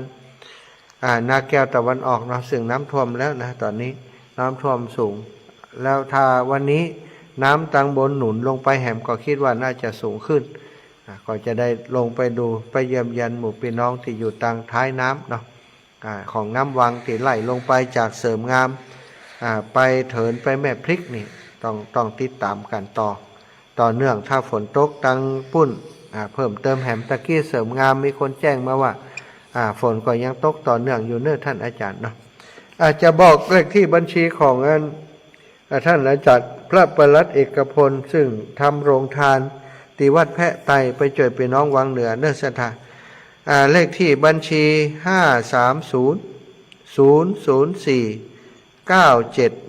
530-004-9719ธนาคารกรุงไทย530-004-9719ธนาคารกรุงไทยเด้อ530-004-9719ธนาคารกรุงไทยพระประหลัดเอกพลนะสถา530-004-9719ธนาคารกรุงไทยพี่น้องวังเหนือพี่น้องใจพื้นที่ที่ประสบภัยเนาะลูกหลานที่อยู่ต่างจังหวัดก็ดีอยากจะร่วมบุญร่วมกุศลอยากจะเป็นเจ้าภาพอาหารบัดต้องซื้อมาเองบัดต้องปรุงเองบัดต้องจัดการเองตั้งเพศเปิ่นดำเนินการให้วันพรุ่งนี้อาตมาก็จะที่แรกเนาะจะทำอาหารแต่วันนี้ทำอาหารมาแล้วนะมาจ่วยพี่น้องแล้วก็เอาไปให้ครูบาอาจารย์ที่วัดบ้านใหม่ท่านรองเจ้าคณะอำเภอเป็นผู้แจกจ่ายให้กับพี่น้องชาวบ้านไปแล้วชุดหนึ่งวันพรุ่งนี้อาตมาก็จะมอบให้ท่านอาจารย์ท่านพระครูปัญญาพนารักษ์หรือว่าท่านพระประหลัดเอกพลเดิมเนาะตามเลขที่บัญชีนี้นะคือท่านอาจารย์เปิ้นดูแลช่วยเหลือผู้ประสบภัยที่นี่ก็จะมอบผ่านที่อาจารย์ไว้สัก 3-4 ปันเนาะก็มีศรัทธาญาติโยมเปิ้นให้หอมมาส่วนหนึ่งก็เอาที่ศรัทธาญาติโยมหอมมาเนี่ยช่วยพี่น้องทางวังเหนือด้วยช่วยพี่น้องทางลำปางด้วยก็จะได้ไปกันอย่างทั่วถึงเอาละศรัทธาตอนนี้เวลา21:43 นาทีก็จะเปิดสายอีกครั้งหนึ่งคือศรัทธาญาติโยมได้โทรเข้ามาแต่บางท่านบางคนถ้าบอกอย่างนี้เปิ่นบ่กล้าโทรเนาะแต่กี้ที่เปิ่นโทรมาก็ถือว่าโอเคเพราะอาตมาบอกแล้วว่าวันนี้ขอเป็นรายการลักษณะรายการสดสามารถโทรเข้ามาในรายการมาให้มาหอมได้บางคนก็โทรมาเพื่อจะแจ้งว่าที่บ้านที่จองเปิ้นนี้น้ำยังบ่ขึ้นน้ำสายนั้นบ่มีปัญหาอีนะ0808844173 สำหรับศรัทธาญาติโยมที่อยากจะร่วมบุญจะให้จะหอมเป็นกะอาหารที่ไปช่วยเหลือพี่น้องที่ลำปางที่อาตมาทำโครงการเราไม่ทิ้งกันทำกับข้าวซื้อกับข้าวไปส่งให้เปิ้นในหมู่บ้านในชุมชนที่มีปัญหานักที่เปิ้นคนไปบัดถึงเนาะก็ได้นำอาหารไปส่งเปิ้นทุกเจ้าแล้วก็ทุกอาหารเจ้าแล้วก็อาหาร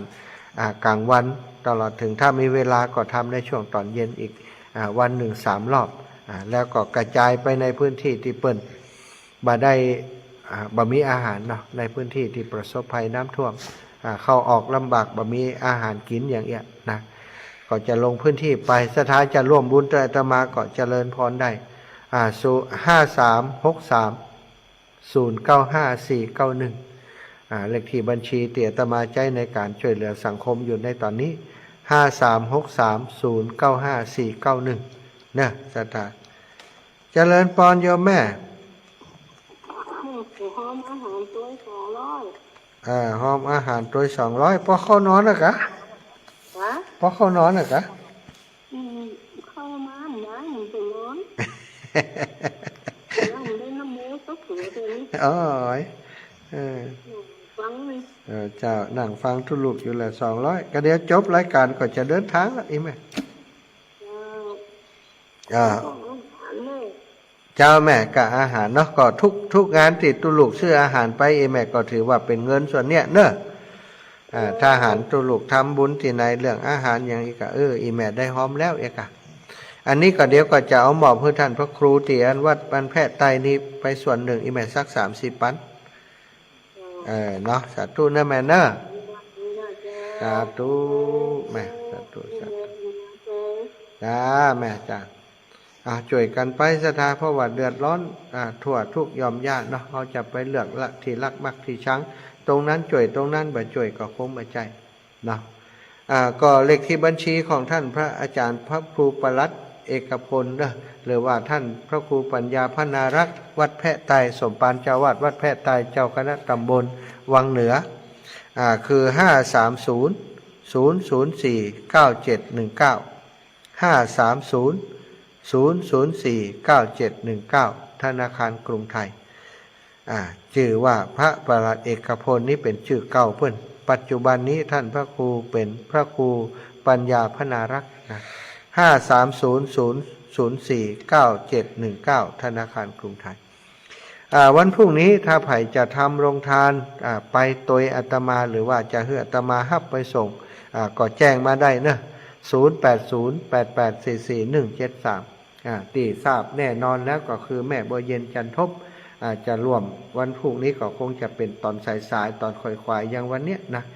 โยมแม่เพิ่นจะมีทีมงานไปช่วยกันเนี่ยที่บ้านเพิ่นแล้วก็ได้เอาไปร่วมโดย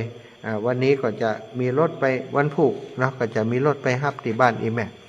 วันนี้เนี่ยอาตมาไปหลายจุดลำไปสถาบ่มีรถมาฮับที่แม่ก็เลยรบกวนให้อีแม่เพิ่นไปส่งเองเนาะก็เอาไปส่งถึงบ้านจุดด้วยกันนะวันนี้ไปที่วัดบ้านจุดนะก็ขอบคุณโยมแม่บัวเย็นและทีมงานเนอะบัดรับบัดนอนตั้มเดียวเนี่ยพอไลฟ์สดอยู่นี่สถา0808844173เดึกแล้วกะรับกันหมดแล้วกะรับกันแล้วก็จะเปิดเพลงให้ฟังนะห้าท่านอาจารย์พระครูประหลัดเอกพลเบอร์อะไรคะหรอเลขที่ธนาคารของเปิ่นนะธนาคารกรุงไทย530-004-9719 530-004-9719 ธนาคารกรุงไทยเนอะอันนี้ช่วยน้ำท่วมที่วังเหนือโดยเฉพาะอาหารเปิ่นทำที่นี้ทำที่วัดแพะไตแล้วก็ไปส่งผู้ประสบภัยเปิ่นจะมีทีมเปิ่นหู้พื้นที่เนาะว่าตรงไหนเปิ่นต้องการความช่วยเหลือเปิ่นกันลงไปอย่างเฮานี้ไปลงสเปซสปะมันก็จะบัดถึงเปิ่นบางทีมันถึงบัดตรงเวลาไปถึงตอนที่เปิ่นอิ่มเห็นแล้วก็จบข่าวเนาะประโยชน์น้อยนะท่านอาจารย์เปิ่นจะดูแลให้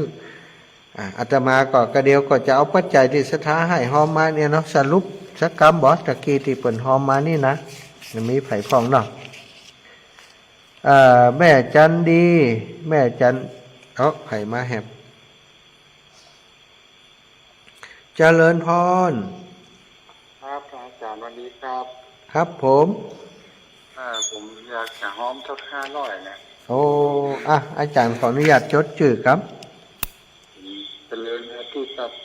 เจริญอาทิตย์เนาะอาทิตย์ทาติบครับ1,000ครับเดี๋ยวก็อาจารย์นั้นตีตั้งปลายว่าเจ้าละท้าอย่างก็ติบแหละติบกับทิบเนาะเคยรู้ก็คืออายุตะหืมเดียวนี่อายุ70นะครับโอ้ป่อเนาะป่อเจริญเนอะป่อเจริญทาติบเดี๋ยวอาจารย์โทรกลับมาบอกเลขบัญชีผมเนอะถูกผมโอนเข้าธนาคารกรุงไทยเนาะธนาคารกรุงไทยปอจดตันก็บอกให้เผื่อชาวบ้านเปิดจัดจดด้วยกสิกรไทยค่ะอันกรุงไทยอีปอจดเลยก็ได้เผื่อคนอื่นจะจดด้วยอีปอนี่คนเนอยังอยู่ในที่นอนอยู่นี่รับแล้วกะอันนี้จะนอนแล้วยังหลัวเอาบุญอยู่หรือวะครับดีละปอนี่พอดีหวาน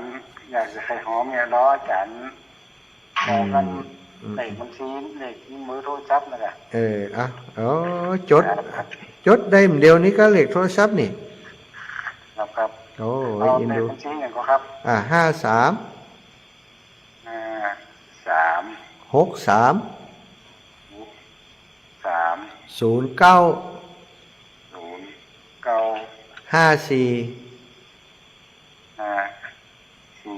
54แล้วก็91 เรียนวันเนาะ91ผ่านพระสมชาติแต้มคมเนี่ยถ้าเขาโอนถูกมันก็ถึงขึ้นจืดพระสมชาติแล้วก็ธนาคารกรุงไทยเขียนเหตุครับกรุงไทยได้จะลืมพระสมชาติธนาคารกรุงไทยจ้าไทยอีปอหอมตัวใดก็เดี๋ยวเขาจดรายการก่อนครับนี่ก็ปอจอหอมตัวหึปอหอม500ครับโอ้สาธุปอเจริญเมืองพานพุ่นเนาะบ้านอย่างเมืองพานบ้านจำข้าวตองครับจำข้าวตองอีกอะครับข้าวตองจำข้าวตองสาธุนะปอนะครับผมโอ้ดีนี่มันสีอาจารย์นั่นนะรอฟังอยู่ขอบคุณหลายๆอีปอครับสาธุปอเจริญได้ฮู้จักปอแห่งคนแล้วปอเจริญพี่น้องต่างเมืองพานบนเด้อเสียถาเมืองพานหลายคนนะแม่ครูพวงเพชรแม่ครูพวงเพชรนะอยู่หลังตลาดอำเภอพานโยมแม่ก็หายหอมตุลุกมาหลายรอบแล้วนะครั้งนี้ก็ตึงบักกล้าบอกให้แม่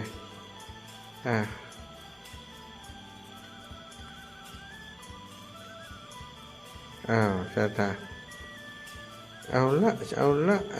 ตอนนี้เนอะปอตะกี้ปอเจริญอีกอะปอเจริญนอติโทรมา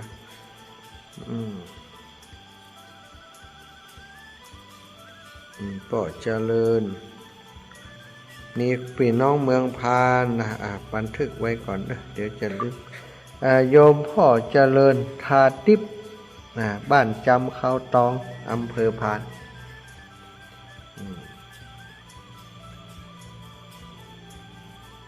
ศรัทธาญาติโยมเวลาใกล้จะหมดแล้วเนาะอาจจะมาจะส่งรายการโดยเพลงนี้นะเพลงที่น้ำท่วมนั่นนะแต่ก่อนจะออกรายการก็ขอขอบคุณครับครูบาอาจารย์วันนี้ท่านอาจารย์พระครูอภิวัฒนวิกรมท่านอาจารย์พระครูกัลยาณประโมทท่านอาจารย์วรรณชัยชยานันโทแล้วก็โยมผู้ติดตามทุกท่านทุกคนเนาะท่านครูวิพัฒน์ปุญญสารและคณะศรัทธาญาติโยมติดตามได้นำความช่วยเหลือเป็นข้าวสารอาหารแห้งเครื่องอุปโภคบริโภคไปช่วยเหลือพี่น้องในพื้นที่ของอำเภอห้างชัดและอำเภอเกาะคาหลายหมู่บ้านด้วยกันและไปช่วยสร้างขวัญและกำลังใจให้ศรัทธาญาติโยมที่ประสบภัยที่ลำปางบุญกุศลที่ครูบาอาจารย์ได้กระทำปั่มเปงในวันนี้กล่าวกับผมในนามคนลำปางต้องขอบคุณครูบาอาจารย์เป็นอย่างสูงนะก็ขอให้ครูบาอาจารย์เจริญในธรรมของพระสัมมาสัมพุทธเจ้าศรัทธาญาติโยมผู้ติดตามให้ได้มามีอายุมันขวัญยืนให้ได้มั่งมีสีสุขให้ได้ปราศจากสัพพทุกข์สัพพโศกสัพพโรคสัพพภัยเนอะแล้วก็ศรัทธาญาติโยมทุกท่านทุกคนที่ได้ร่วมบุญร่วมกุศลกับอาตมาภาพและทีมงานที่ลงในพื้นที่ในวันนี้ก็ขอทุกท่านทุกคนมีความสุขความเจริญเช่นเดียวกันศรัทธาญาติโยมอยู่ตั้งบ้านตั้งจองวันนี้ฟังรายการแล้วก็หายหอมด้วยอาตมาก็ต้องขอบคุณทุกท่านทุกคนเป็นอย่างสูงบุญกุศลที่เฮาทั้งหลายได้ร่วมกันสร้างร่วมกันทำนี้ก็ขอให้เป็นพระวปัจจัยมาเตรียมมาเติมมาเพิ่มบุญญาราศีของศรัทธาท่านเจ้าในภพนี้ในชาตินี้ให้อยู่ดีมีสุขให้ได้มีอายุมันขวัญยืนแม้นว่าเฮาละโลกนี้ไปแล้วบุญกุศลแก่หนุนส่งให้ศรัทธาญาติโยมไปอยู่ในภพภูมิที่ดีอยู่ในสุขคติในวิมานในอนาคตการเบื้องหน้านั้นขอให้ศรัทธาญาติโยมได้ปราศจากอย่างสัพพทุกข์สัพพโศกสัพพโรคสัพพภัยสัพพเคราะห์เสนียดจันไรอย่าได้มาไกลกายจัดจนปล่อยให้ศรัทธาญาติโยมทุกท่านทุกคนนับแต่นี้ไปนาอยู่ให้ท่านมีใจไปให้ท่านทั้งหลายมีโชคได้ภาพแพ้ข้าศึกศัตรูหมู่ปัญจมิตรทั้งหลายจักหิก็ขอให้ปันมาศรัทธาจักหาก็ขอให้ปันใดอีป่ออีแม่ทั้งหลายจะเดินทางขึ้นเหนือล่องใต้ก็ขอให้ได้ปลอดภัยในทุกเส้นทางนั่นจงจักมีเตี่ยงแต่ดีหรือ